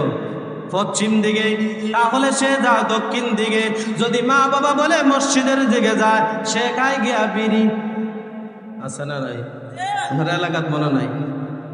মা বাবার কথা শুনতো না, তার জন্য ওই বর্ষির মধ্যে লটকাইয়া মাছের মতো করিয়া ওই জায়গার মধ্যে নিচে আগুন লাগাইয়া দিছে। আগুন লাগানোর সাথে সাথে ওই মানুষগুলা শুটকির মতো পুইরা হয়ে যায়, আবার স্বাভাবিক মানুষের মতো হয়ে যায়। জিবরাইল আমিন ডাক দিয়া বললেন, ইয়া রাসূলুল্লাহ, ইয়া হাবিবাল্লাহ, নবী গো, এমন একটা শাস্তি দেখছিলেন যে শাস্তির মধ্যে করাতের আঘাত দ্বারা তার গালটা কাটা হয়, আবার স্বাভাবিক এই গালটা হয়ে যায়, অন্য গাল কাটা হয়, আবার ওই গালটা স্বাভাবিক হয়ে যায়। আল্লাহর নবীকে জানিয়ে দিলেন, নবী গো, আপনার উম্মতদের মধ্যে ওই লোকটা ছিল সুকলখোর। সুকলখোর আপনারা ভাষা বলেননি? গীবত। কি বলা হয়? গীবত যারা করে তাদেরকে কি বলা হয়? সুকলখোর। তাদেরকে কি বলা হয়? যারা গীবত করে তারা হলো মুনাফিক। ঠিক কিনা? আল্লাহ রাব্বুল আলামিন এক আয়াতের মধ্যে বলেন, ইন্নাল মুনাফিকিনা ফিদ দারকিল আসফালি মিনান নার। 5 নম্বর পারা 20 নম্বর পৃষ্ঠার মধ্যবর্তী অবস্থায় আয়াতটা আছে। আল্লাহ রাব্বুল আলামিন জানিয়ে দিলেন, তোমরা জানোনি মুনাফিকরা কোন জায়গার মধ্যে থাকবে? আল্লাহ জানিয়ে দিলেন, ইন্নাল মুনাফিকিনা ফিদ দারকিল আসফালি মিনান নার। নিশ্চয়ই মুনাফিকরা জাহান্নামের একেবারে নিম্ন স্তরের জায়গা থাকবে। জাহান্নামের কোন জায়গায়? জাহান্নামেরও কিছু কিছু স্পেশাল জায়গা আছে। কি জায়গা আছে? স্পেশাল জায়গা আছে। ওই জায়গার মধ্যে রাখতো না। একবারে যেই জায়গা সবথেকে আযাব দেওয়া হয়, কঠোর থেকে কঠোর আযাব দেওয়া হয়, ওই জায়গার মধ্যে কারা রাখা হইব? কোন আপনারা বলুন, কারা রাখা হবে? মুনাফিকদেরকে রাখা হবে। আল্লাহ রাব্বুল আলামিন জিবরাইলকে জানিয়ে দিলেন, ও জিবরাইল, আমার বন্ধুকে জানিয়ে দেন, ওই মা বাবার যে লটকায় রাখছে ওই জায়গার মধ্যে, তারপরে যে করাত দিয়ে কাটতেছে তারা সুকল করছিল, তারা ফেসবুকে যেটা হইছে না এইটাও লিখতো। আছে না নাই? যেটা নাই এইটাও লিখতো, যেটা আছে ওইটাও লিখতো। আল্লাহ রাব্বুল আলামিন সূরাতুল হুমাযার 1 নম্বর আয়াতের মধ্যে জানিয়ে দিলেন, ওয়াইলুল লিকুল্লি হুমাযাতিল লুমাযা আল্লাযী জামা'a মালান ওয়া আদ্দাদা ইয়াহসাবু আন্না মালাহু আখলাদা। আল্লাহ রাব্বুল আলামিন জানিয়ে দিলেন যে তোমরা মানুষের সামনেও সমালোচনা কইরো না, পিছনেও সমালোচনা কইরো না। কার কথা কয় না? কথা কয় না? তাফসীর ইবনে কাসিরের মধ্যে দেখলাম এই আয়াতের ব্যাখ্যার মধ্যে তোমরা আঙ্গুল দ্বারা মানুষের গীবত করিও না। বলে হুজুর আঙ্গুল দ্বারা গীবত করে কিভাবে? বর্তমানে ইন্টারনেটের যুগ, বর্তমানে সোশ্যাল মিডিয়ার যুগ, বর্তমানে ইউটিউবের যুগ, বর্তমানে ইন্টারনেটের যুগ। মুখ দিয়া গীবত করতে হয় না, মুখ দিয়া মানুষের মান সম্মান মারা লাগে না, আঙ্গুল দিয়েই যথেষ্ট। ঠিক না? কি দিয়া যথেষ্ট? আঙ্গুল দিয়ে যথেষ্ট। দেখবেন কিছু কিছু মানুষ আছে নিজে মুখ দিয়া বলতে পারে না, আঙ্গুল দিয়া ইশারা দিয়া হইল মানুষের ক্ষতি করে। জবান দ্বারা যদি না পারে আঙ্গুল দিয়া ইশারা দিয়া দেখায়া দেয়। আল্লাহ রাব্বুল আলামিন এমনি আয়াতগুলা নাজিল করে নাই। আল্লাহ জানায় দিলেন, ও বান্দা শুনিয়া নাও, আমি কোরআনের আয়াত এমনি নাজিল করে নাই। তোমাদের আঙ্গুল দিয়া ইশারার দ্বারা দে তোমরা গীবত করবা, আঙ্গুল দিয়া লেখালেখির দ্বারা দেন গীবত করবা। 1400 বছর আগেও আমার আল্লাহ কোরআন নাজিল করে জানাইয়া দিলেন। ফেসবুক আইব না আইব আল্লাহ ভালো জানেন, কিন্তু আমার আল্লাহ কোরআনের মধ্যে জানাইয়া দিয়েছে যে তোমরা আঙ্গুল দ্বারা তোমরা গীবত করবা, আঙ্গুল দ্বারা মানুষের মান ইজ্জত নষ্ট করবা। আছে না নাই? তার জন্য আল্লাহ বলেন তোমরা সামনেও গীবত করিও না, মানুষের পিছনে গীবত করিও না, সামনেও মানুষের মান ইজ্জত নিয়ে খেলা করিও না, পিছনে মানুষের সম্মান নিয়ে খেলা করিও না। আল্লাহ রাব্বুল আলামিন তারপরে জানিয়ে দিলেন, ও জিবরাইল যাও যাও, আমার বন্ধুকে জানাইয়া দাও, আমার বন্ধুকে জানাইয়া দাও। ওই যে করাত দিয়েছিল এই মুনাফিকের দলদেরকে সতর্ক করার জন্য। আমার নবী ডাক দিয়া বললেন, ও জিবরাইল, এই শাস্তি বুঝলাম সকল করার জন্য, মুনাফিকদের জন্য ওই শাস্তিটা তাদের জন্য হইতেছে। এরপরে যে দেখলাম রক্তর নদীর মধ্যে কিছু মানুষ সাঁতরাইতেছে, পারের মধ্যে আসতে যাইতেছে, কিন্তু পারের মধ্যে যখন ধরতে যাবে এমন সময় পাথরের আঘাত দ্বারা তাদেরকে আবার মধ্যেখানে নিয়ে চলে যাইতেছে। কেন? জিবরাইল আমিন ডাক দিয়া বললেন, ইয়া রাসূলুল্লাহ, ইয়া হাবিবাল্লাহ, ও পয়গম্বর শুনিয়া নেন, তাদেরকে নদীর মধ্যে নিক্ষেপ করা হচ্ছে কেন? স্বাভাবিক তো পানির নদীও হইতে পারত, রক্তর নদী কেন হইল? বলে রক্তর নদী হইছে কারণ হলো দুনিয়ার জমিনে এইগুলা সুদখোর ছিল। আমার এলাকা সুদখোর নাই, সুদখোর ছিলেন নি? আল্লাহ পাক কোরআনের মধ্যে জানায় দিলেন, সুদ বুঝাইছে না। ইয়া আইয়ুহাল্লাযীনা আমানুত্তাকুল্লাহ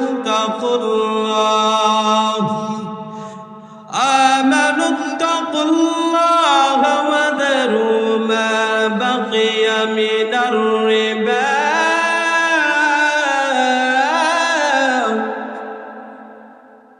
ইন কুনতুম মুমিনিন।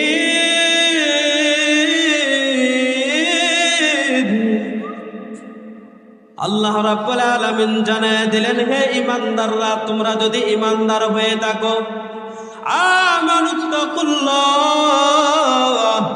আর তোমরা যদি আমি আল্লাহকে ভয় করে থাকো, তাহলে তোমরা সুদের লেনদেন বন্ধ করে দাও। কারে কইতাছে? ঈমানদারদেরকে। 1 নাম্বার ঈমানদারদেরকে জানায়া দিলেন। 2 নাম্বার আমানুত্তাকুল্লাহ, যারা ঈমান আনছো ঈমানদাররা, আমানুত্তাকুল্লাহ, আমি আল্লাহকে যদি তোমরা সত্যি সত্যি ভয় করে থাকো, তোমরা সুদের লেনদেন বন্ধ করে দাও। তারপরে আল্লাহ জানায়া দিলেন, আমানুত্তাকুল্লাহ ওয়া দারু মা বাকিয়া মিনার রিবা। রিবা অর্থ হলো সুদ। রিবা অর্থ কি? সুদ। ইন কুনতুম মুমিনিন,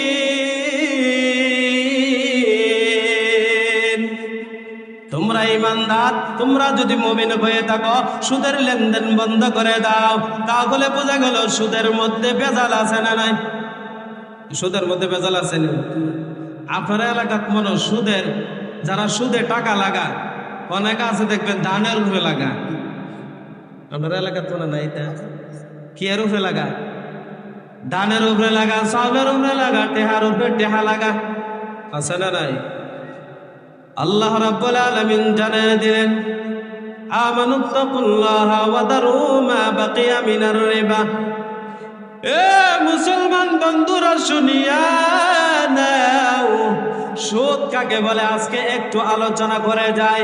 সুদ কাকে বলে, যদি আমি আজকের সভাপতিকে যদি 50,000 টাকা দেই, 50,000 বছর পরেও যদি 50,000 টাকার থেকে যদি 50,001 টাকা যদি নেই, এটারে বলা হয় সুদ। এটারে কি বলা হয়? 50,000 বছর পরে 50 দিন পরের কথা বলি নাই, 50 বছর পরের কথা বলি নাই, 50 বছর 500 বছরের কথা বলি নাই, 50,000 বছর পরেও যদি আমি 50,000 থেকে 1 টাকা যদি লাগাই আমাকে দেয়, এটাকেই সুদ বলে। অতিরিক্ত যেটা, এটাকেই সুদ বলে। অতিরিক্তকে কি বলে? সুদ বলে। যারা দানের উপরে সুদে টাকা লাগান, সতর্ক হয়ে যান। দানের উপরে যদি টাকা লাগান, টাকা দিয়ে আপনি দান নিতেছেন, এটাও সুদ হবে। বুঝেন নাই কথা? দানের ব্যবসা যদি আপনি করেন তাহলে সুদ হবে না, কিন্তু দানের উপরে টাকা লাগাইলে সুদ হবে। দানের ব্যবসা করিয়া যদি 300 টাকা 1 মণ ধান যদি আপনি ক্রয় করিয়া আপনি যদি 5,000 টাকা যদি 1 মণ ধান আপনি বিক্রি করেন, তারপরে ওইটা সুদ হইতো না। এটার নাম হলো ব্যবসা। এটার নাম কি? সবাই করে, এটার নাম কি? ব্যবসা। আর যদি 50,000 বছর পরে যদি 50,000-এর লোকে 1 টাকা লাগাই দেয়, এটার নাম কি? সুদ। এটার নাম কি? সুদ। সুদের আলাপ বুঝছেন তো? হন আল্লাহ রাব্বুল আলামিন জানিয়ে দিলেন, ওয়া আহাল্লাল্লাহুল বাই'a ওয়া হারামার রিবা।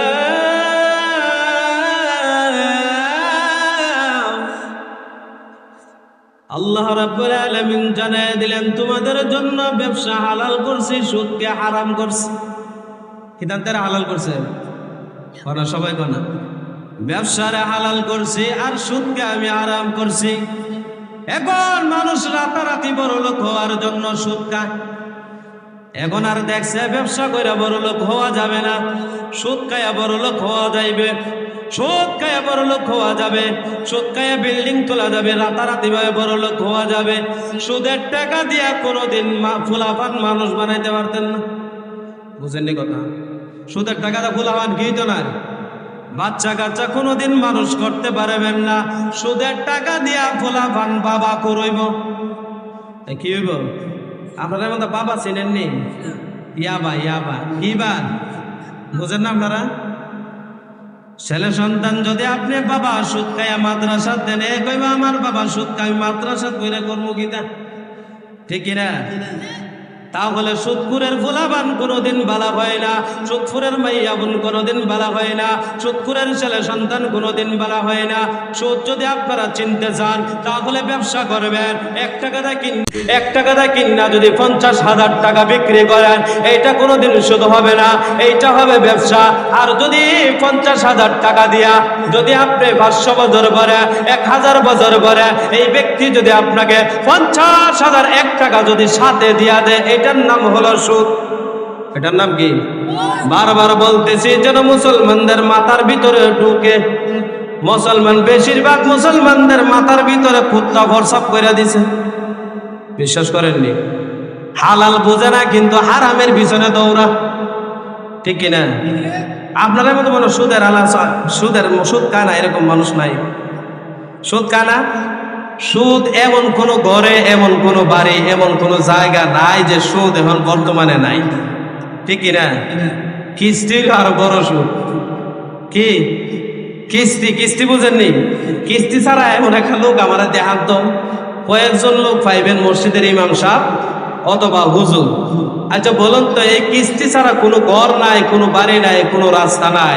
কারণ হলো মানুষদেরকে শয়তানে খালি খারাপের কাজের মধ্যে নিয়ে যায়। কিসের মধ্যে? খারাপের কাজে, শয়তানের কাজ। কিসের কাজ? আল্লাহ পাক রব্বুল আলামিন জানায় দিলেন, ইয়া আইয়ুহাল্লাযীনা আমানুদখুলু ইয়া আইয়ুহাল্লাযীনা আমানুদখুলু ফিস-সিলমি কাফা ওয়া লা তাত্তাবিউ খুতুওয়াতিশ শাইতান।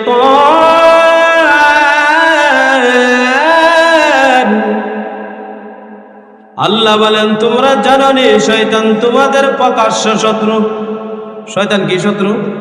সবাই কর না, প্রকাশ্য শত্রু মানে আমাদের বাস্তব জীবনের শত্রু। যে মানুষ দেখবেন বিড়ি খায়, সিগারেট খায়, সুদ খায়, ঘুষ খায়, বিভিন্ন হারাম কাজে লিপ্ত, বুঝবেন শয়তান তারা আসর করছে। শয়তানে কি করছে? শয়তান তার লগে আছে। তাহলে সুদ বিষয়ে বুঝছেন তো আপনারা? সুদ বিষয়ে বুঝছেন নি? বুঝছেন নি সুদ কারে কয়? তারপরে সুদের বিষয়ে কয়েকটা আযাবের কথা বলি। এক নম্বর, রক্ত নদীর মধ্যে, কিয়ামতের ময়দানে রক্ত নদীর মধ্যে সাঁতার কাটতে থাকবে। জিবরাইল আমিনকে ডাক দেয়া বললেন, ও জিবরাইল, এই যে রক্তর নদীর মধ্যে তারা সাঁতার কাটতেছে, কতদিন পর্যন্ত রক্তের মধ্যে তারা সাঁতার কাটবে? জিবরাইল আমিন ডাক দেয়া বললেন, পয়গম্বর, একদিন দুই দিন নয়, কিয়ামত পর্যন্ত তারা রক্তের নদীর মধ্যে সাঁতার কাটবে। তারপরে জিবরাইল আমিন ডাক দেয়া বললেন, সুদখোরের শাস্তি কেন না? কিয়ামতের ময়দানে কিছু সংখ্যক মানুষ থাকবে, তাদের পেটটা থাকবে মটকির মতো। কিসের মতো? মটকা চিনেন না আপনারা? মটকা নামে চিনেন না? এই যে দেখবেন সিলেট গেলে গাঙ্গের পারে, সুরমা নদীর গাঙ্গের পারে দেখবেন মটকার ভিতরে শীতল দিয়া রাখে, আছে না নাই? এই যে শীতলের মটকা গুলা আছে, এই মটকা গুলা হাসরের ময়দানে জিবরাইল আমিন ডাক দিয়া বললেন, ইয়া রাসূলুল্লাহ, ইয়া হাবিবাল্লাহ, নবী গো, হাসরের ময়দানে তাদেরকে বড় বড় মটকা বৈশিষ্ট্য তাদের পেট থাকবে। আল্লাহ নবী বললেন, তারা কারা? বলে তারা সুদখোর। বলে তাদের পেটের ভিতরে সাপগুলা দৌড়াদৌড়ি করব। সাপগুলা কি করব? তাদের পেটের ভিতরে সাপগুলা দৌড়াদৌড়ি করবে। দেখা যাচ্ছে বড় বড় সাপগুলা তাদের পেটের ভিতরে দংশন করবে, দৌড়াদৌড়ি করবে, বিচ্ছুগুলা দৌড়াদৌড়ি করবে। আল্লাহর নবী বললেন, জিবরাইল, তারা কারা? তাদের পেটের ভিতরে সাপ বিচ্ছুগুলা দৌড়াদৌড়ি করতেছে। আল্লাহর নবীকে জানিয়ে দিবেন, ও পয়গম্বর, তারা হলো দুনিয়ার জমিনে সুদ খাইতো। কি খাইতো? সুদ খাইতো তারা দুনিয়ার জমিনে। তার জন্য তাদের পেটগুলা বড় দেখা যাইতেছে। তাদের পরিচয় হইল তাদের পেটগুলা গর্ভবতী মহিলার চেয়ে আরো বড় হইব।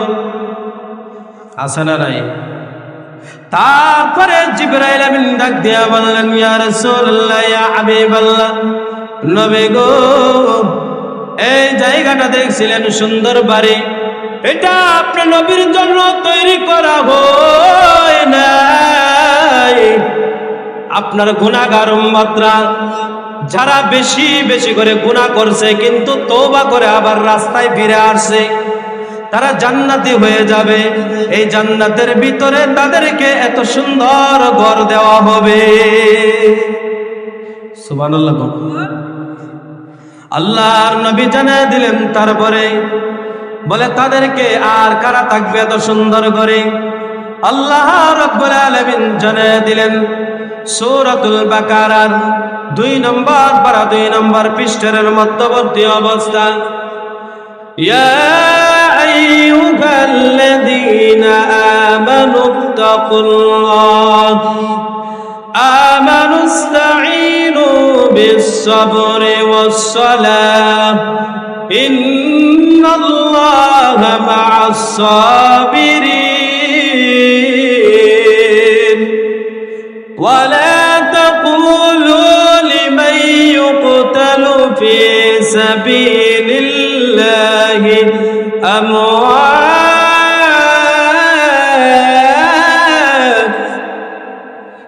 বাল আহইয়াউ ওয়ালাকিন লা তাশউরুন।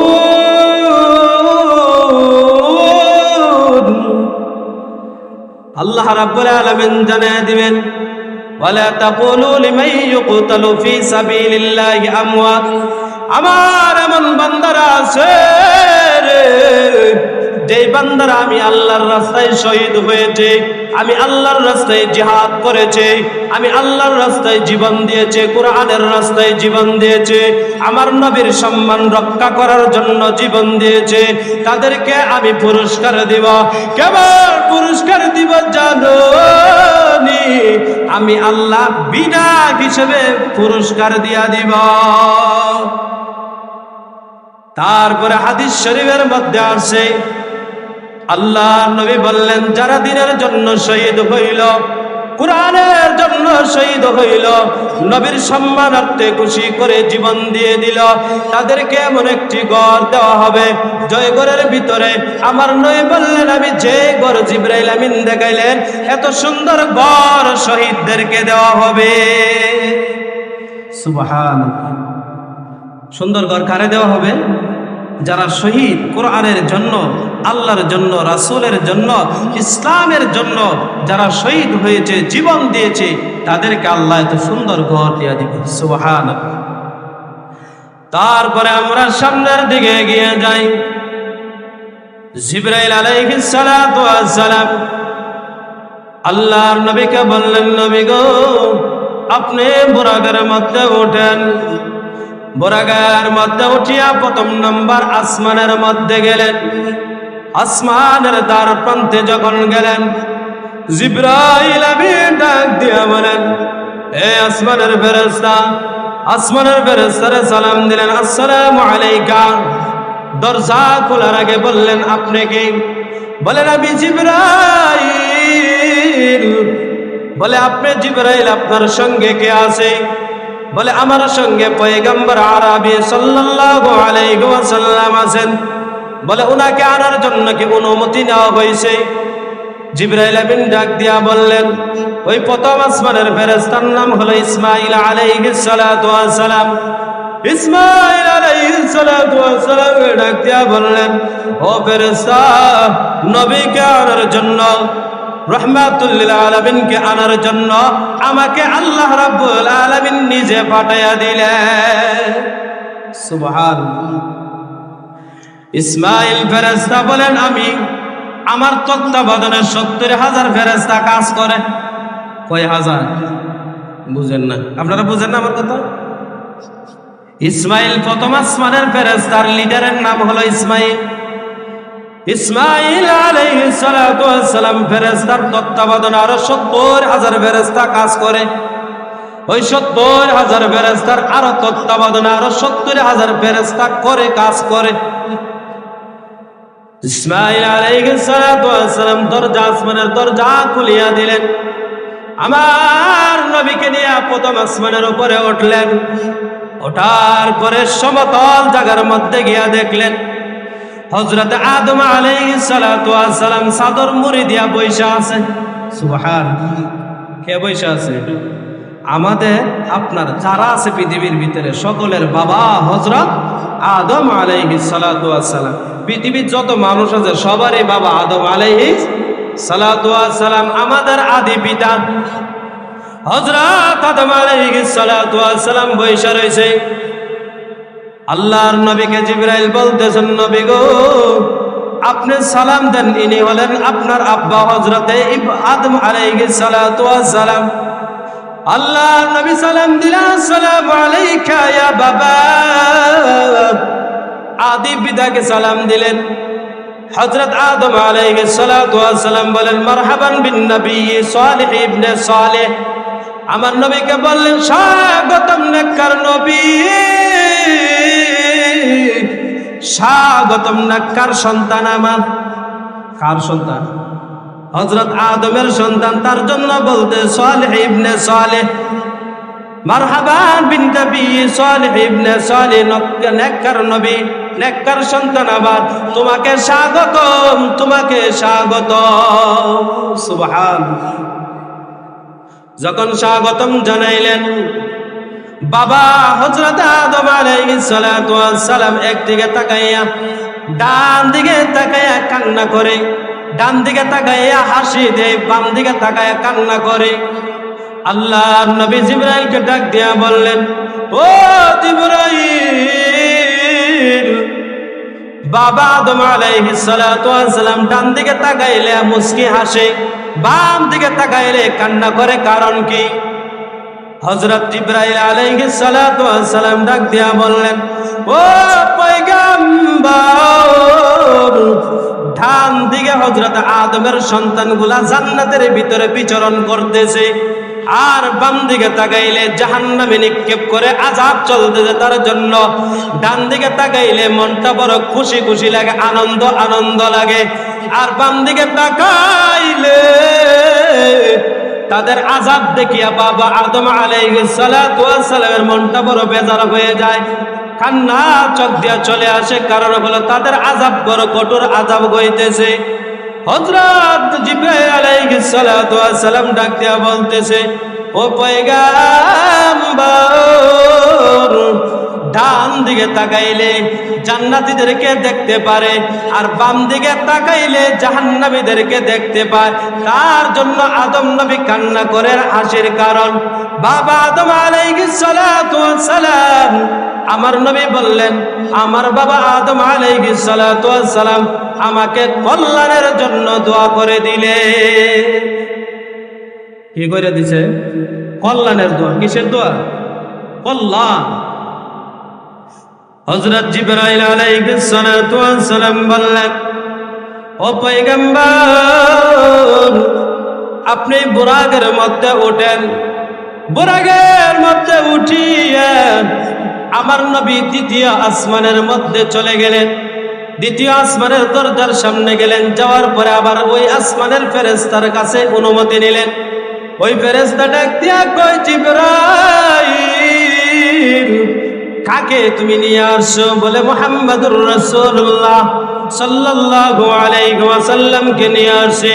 বলে, কোনো অনুমতি আছে না? বলে, অনুমতি নিয়ে আসছে। দ্বিতীয় আসমানের মধ্যে উঠছেন।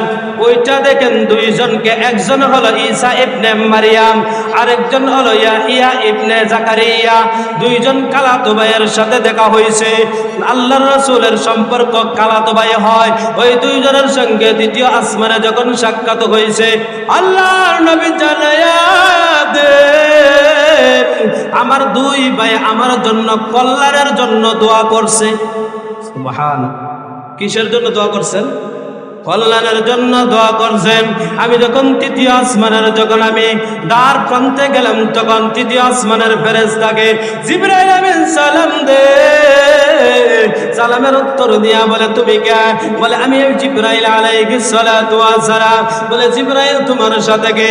বলে, তিনি হলেন দুজাহানের বাদশা, সরকার আলম দুজাহানের বাদশা নবী মুহাম্মদুর রাসূলুল্লাহ সাল্লাল্লাহু আলাইহি ওয়াসাল্লাম। বললেন, অনুমতি কে আছে? বলে, অনুমতি নিয়ে আসছে, আমার আল্লাহ নিজে পাঠাইছেন আমাকে। বলে, যাও যাও। 3 নম্বর আসমানের মধ্যে উঠিয়া দেখলেন হযরত ইউসুফ আলাইহিস সালাতু ওয়াস সালাম একটি কোণার মধ্যে বসে রয়েছে। আল্লাহর নবী হাদিসের মধ্যে বর্ণনা করেন, এই দুনিয়ার মধ্যে গেলাম, ওই গাছের কাছে গেলাম, যাওয়ার পরে দেখলাম এক একটা পাতা হাতির কানের মতো। এক একটা পাতা কি সবাই কোন? হাতের কান কি কত বড়? হাতের কান কত বড়? এত বড়। এক একটা পাতা দেখলাম হাতের কানের মধ্যে। আল্লাহর নবী জানায় দেন, তোমরা কি জানো রে, ওই গাছের একটা ফল দুনিয়ার পাল্লা বাটকিরা দিয়া মাপ দিলে মুফাসসিরিন কেরাম বলেন, ওই একটা ফল 40 কেজি ওজন হইব। কয় কেজি? এই গাছের ফল বড়ই ফল, একটা 40 কেজি হইব। দুনিয়াতে তো আমার 1 কেজি একটা ফল দেখাইতে পারতেন না। দেখাইতে পারবেন? 1 কেজি ওজনের একটা বড়ই ফল দেখাইতে পারবেন না, আধা কেজি দেখাইতে পারবেন না, 250 গ্রাম দেখাইতে পারবেন না। তাহলে আমার আল্লাহ জান্নাতে কেমন রাখছে? সুবহানাল্লাহ। আল্লাহর নবী যখন আল্লাহর সাথে কথা বলতে বললেন, আল্লাহ এবং আল্লাহর রাসূল কথাবার্তা বললেন, গোপন আলাপ করলেন। অনেকে আছে বলে সবকিছু কোরআন হাদিসে নাই, তাহলে গোপন গোপন করলেন কিভাবে? আল্লাহ পাক রব্বুল আলামিন তো সবকিছু প্রকাশ করে দিয়েছে। আমার নবী বললেন, দিনের সবকিছু আমাকে দেয়া সমাপ্ত করছে, কিন্তু অনেকে আছে গোপন রেখে দিয়েছে। এইগুলা হলো বাটফার। এগুলা কি? আল্লাহ কয়, দিন আমি সবকিছু পরিপূর্ণ করে দিয়া গেলাম, আর কিছু কয় তারা নাকি গায়েবী কিছু আছে, এগুলা জাহির করে না, এগুলো বিলা বাতিনি আপনার ইলম বলে আছে। বলেন না নাউজুবিল্লাহ।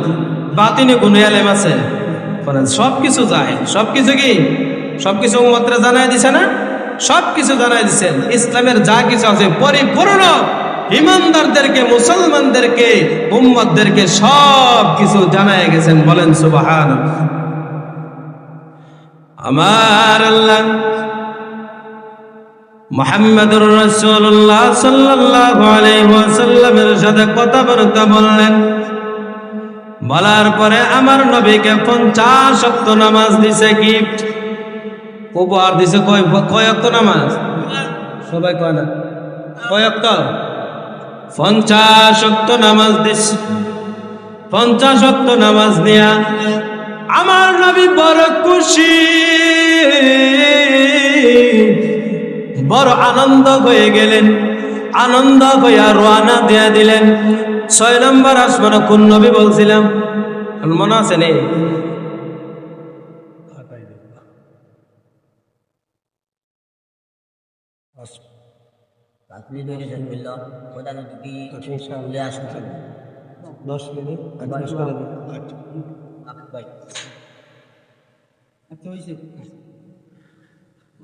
পঞ্চাশ ওয়াক্ত নামাজ নিয়ে আনন্দ আত্মহারা হইয়া আমার নবী বললেন উম্মতের জন্য 50 ওয়াক্ত নামাজ গিফট হিসেবে দিছে, হাদিয়া হিসেবে দিছে। আমার নবী আসমান থেকে নাইমা আল্লাহর কাছ থেকে কথা বলে 7 নম্বর আসমান ক্রস করে 6 নম্বর আসমানে মুসা নবীর সাথে সাক্ষাৎ। কোন নবীর সাথে?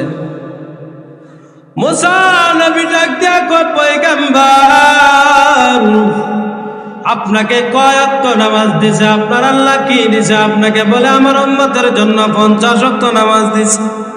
কয় ওয়াক্ত?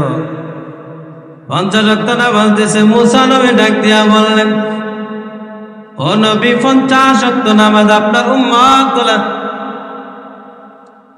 50 ওয়াক্ত নামাজ আপনার উম্মতগুলা পড়বে না। আমার উম্মত দিয়ে আমি আমার আন্দাজ পাইছি আমার উম্মতের সব কিছু আদায় করে নাই। আপনি আল্লাহর কাছে যান, আল্লাহর কাছে গিয়া বলেন আল্লাহ 50 ওয়াক্ত নামাজ থেকে কমাইয়া দেন। কে পাঠাইছে? মুসা নবী। মুসা নবী আমার অভিজ্ঞতা আছে। কি আছে? আমার উম্মতরে যে যে আইনগুলা দেওয়া হয়েছিল, বিধানগুলা দেওয়া হয়েছিল, ইবাদতগুলা দেওয়া হয়েছিল, এগুলা পূর্ণ আদায় করে নাই। তার জন্য মুসা নবী বলে আবার যান। একবার দুইবার নয়, হাদিস শরীফের মধ্যে আছে আমার নবী 9 বার গেছে। কয়বার? সবাই কই 9 ভাষে কত? 45। হিসাব জানেন বাক্কা? তাই হিসাব জানেন, কিন্তু আরে জন উত্তর দিতে পারছেন না। আল্লাহ নবী জানিয়ে দিলেন আমি 9 বার গেছি, 9 বার 5 বার 5 বার করিয়া 5 ওয়াক্ত কমাইছি। মুসা নবী বারবার আমারে পাঠায়। মুসা নবী কি করেন? বারবার আমাকে পাঠানো হয়। মুসা নবী ডাক দিয়া বলেন, ও নবী পয়গম্বর 5 ওয়াক্ত নামাজ আপনার উম্মতে পড়তো না? পড়েনি? কোন কথা কয় না 5 ওয়াক্ত নামাজ পড়ে? তাহলে মুসা নবীর কথা মিথ্যা কথা? মুসা নবীর কথা কি মিথ্যা? মিথ্যা না। আল্লাহ রাব্বুল আলামিন তারপরে জানায় দিলেন, ও আমার হাবিব আপনি শুনিয়া নেন, নামাজের রক্ত কমাইছি, সংখ্যা কমাইছি, কিন্তু 50 ওয়াক্ত নামাজ পড়লে যে পরিমাণ সওয়াব হইত, যে পরিমাণ নেকি হইতো গো, এই পরিমাণ নেকি, এই পরিমাণ সওয়াব 5 ওয়াক্ত নামাজ পড়লে দিয়া দিমু। আমাদের জন্য লাভ না লস? তাহলে 50 ওয়াক্ত নামাজ যদি পড়া না পড়া, 5 ওয়াক্ত নামাজ যদি পড়া 50 ওয়াক্ত নামাজে সওয়াব পাওয়া যায়, তাহলে 5 ওয়াক্ত নামাজ পড়ার দরকার আছে না নাই? বললা আছে না নাই? নবীজি কত কষ্ট কইরা তায়েফের ময়দানে মায়ের কাইয়া নিজের আত্মীয় স্বজনের কাছে নির্যাতন, জুলুম হয়ে জুলুমে আঘাত পাইয়া কত নির্যাতন করলো। তারপরে মেরাজ করালেন, মেরাজ করাইয়া তারপরে নবীকে 50 ওয়াক্ত নামাজ দিলেন। 50 ওয়াক্ত কমাইয়া 5 ওয়াক্ত নামাজ দিলেন। আল্লাহ বলেন, বান্দা আমি আপনাকে, আল্লাহ বলেন নবী আমি আপনাকে মেরাজ করালাম আরশে আজিমের মেহমান বানায়া, আমার বাড়ির মেহমান বানায়া, আর আপনার উম্মতকে প্রতিদিন 5 বার নামাজের মাধ্যমে মেরাজ করায় দিত। কিসের মাধ্যমে? সেজদা দিতে হইব, রুকু দিতে হবে, তাসবিহ তাহলিল করতে হবে। তাহলে আমাদের পড়ার দরকার আছে না নাই? হ্যাঁ, তাহলে আমরা যারা আছি, আর মাত্র 7 মিনিট কথা বলবো। কয় মিনিট? হুজুরের বয়াতে কথা বলা ঠিক না, তারপরে বলতেছি 7 মিনিট কথা বলবো ইনশাআল্লাহ। কিছু কিছু মানুষ আছে, খেয়াল করবেন, আল্লাহর নবী সাহাবীদেরকে নিয়ে বসছেন এক জায়গার মধ্যে। বসার পরে সাহাবীদেরকে বলতেছেন, ও সাহাবীরা, সবচেয়ে দরিদ্র, সবচেয়ে গরিব, সবচেয়ে অসহায় মানুষ কারা? আল্লাহর নবীকে এক একজন সাহাবী বলতেছেন, এইভাবে বলতেছেন। সাহাবীরা বলতেছেন, ইয়া রাসূলুল্লাহ, ইয়া হাবিবাল্লাহ, নবী গো, যার টাকা নাই, পয়সা নাই, বাড়ি গাড়ি নাই, তাদেরকে সবচেয়ে গরিব বলা হয়, সবচেয়ে অসহায় বলা হয়, সবচেয়ে দরিদ্র বলা হয়। আল্লাহর নবী সকল সাহাবীদের কথা শোনার পরে আমার নবী জানিয়ে দেন, কিয়ামতের ময়দানে, ও সাহাবীরা, কিয়ামতের ময়দানে কারা গরিব হবে জানো নি? বলে তারা সবচেয়ে গরিব হবে যারা, মানুষের অনেক মানুষ আছে, নামাজ নিয়ে উঠবে, যাকাত নিয়ে উঠবে, হজ নিয়ে উঠবে, প্রতি বছরে বছরে হজ করব, কিন্তু মানুষের হক মাইরা খাইব। আছে না নাই? আছে না? নামাজ পড়া কপালের মধ্যে দেখবেন কালো খর ফলাই দেয়, কালো দাগ ফলাইয়া দেয়, কিন্তু পরে রক মাইরা দইছে। আছে না রে? আল্লাহর নবী সাহাবীদেরকে বললেন, ও সাহাবীরা, শুনিয়া নাও, কিয়ামতের ময়দানে তারা হজ নিয়া, যাকাত নিয়া, নামাজ নিয়া উঠবে, কিন্তু তারা সবচেয়ে অসহায় থাকবে, গরিব থাকবে, সবচেয়ে দরিদ্র থাকবে। কারণ হলো তারা মানুষকে মিথ্যা অপবাদ দিত, মানুষের ধন সম্পদ জুলুম করে নেওয়া যাইত, মানুষের টাকা পয়সা ছিনিয়ে নিত, জুলুম করে নিত, মানুষকে অন্যায়ভাবে গালি দিত, মানুষকে অন্যায়ভাবে মিথ্যা অপবাদ দিত। ও নবী, আপনি তাদেরকে জানাইয়া দেন তারা সবচেয়ে গরিব থাকবে। বলে তারা হজের সওয়াব গুলা তাদেরকে, যারা গালি দিয়েছিল তাদেরকে হজের সওয়াব দেওয়া হবে, তাদেরকে নামাজের সওয়াব দেওয়া হবে। যাদের জুলুম করে বাড়ি ঘর নিয়ে গেছে, সুদের টাকা দিতে পারে না, বাড়ি বিক্রি করে টাকা দিছে, আছে না নাই? নাই এরকম অনেক মানুষ সুদের লেনদেনের কারণে বাড়ি ঘর ছাইরা গেছে, এরকম আছে না নাই? বাড়িঘর সাইরা টাউনে উঠছে, বস্তির মধ্যে উঠছে, তারপরে সুদের টাকা দিতে পারে না লেনদেনের কারণে। নবী জানাইয়া দেন যে তারা এমন অবস্থা হবে, তাদেরকে একবারে গরিব বানানো হবে, তাদেরকে গালি দেওয়া হয়েছে, তাদেরকে সওয়াব দেওয়া হবে, তাদেরকে জুলুম করা হয়েছে তাদের উপরে, ওই ব্যক্তি তাদের সওয়াব দেওয়া হবে। তাদেরকে সব কিছু দেওয়ার পরে ওই ব্যক্তি, হজ করেন না ব্যক্তি, যাকাত দেওয়া ব্যক্তি, নামাজ পড়া ব্যক্তি একবারে শূন্য হয়ে যাবে। কিছু মানুষ কাতারের মধ্যে দাঁড়ায় থাকবে, তারা বলবে, ইয়া রাব্বি কারীম, আমরা তো এখনো ওই ব্যক্তির কাছে টাকা পাও না, আছে এখনো আমি তার কাছে জমির টাকা পাই, এখনো সে আমাকে গালি দিছিল, এটার বদলা নেওয়ার দরকার, আমাকে জুলুম করে জায়গা নিয়ে গেছিল, এটা আমার বদলা নেওয়ার দরকার। আল্লাহ রাব্বুল আলামিন জানিয়ে দিলেন, ওই বান্দার ওই সময় গুনাহগুলো, ওই সময় যে বান্দার টাকা মাইরা দিছে, যে বান্দার জায়গা জমি জুলুম করে নিয়ে গেছে, তার গুনাহগুলো তার মাথার উপরে দেওয়া হবে, তার ঘাড়ের উপরে চাপায়া দেওয়া হবে। আল্লাহ রাব্বুল আলামিন জানিয়ে দিবেন, এই দিন হজ কাজে আসবে না, নামাজ কাজে আসবে না, যাকাত কাজে আসবে না, দাওয়াতি কাজে আসবে না, বক্তাগিরি কাজে আসবে না, মুহাদ্দিসগিরি কাজে আসবে না, মসজিদের সভাপতি কাজে আসবে না, সেক্রেটারি কাজে আসবে না, মুহাদ্দিস সব কাজে আসবে না, বেপরদা মহিলারা ওইগুলা কাজে আসবে না, সমাজের মাতব্বর গুলা কাজে আসবে না, সরকার গুলা কাজে আসবে না। বলে কি কারণে?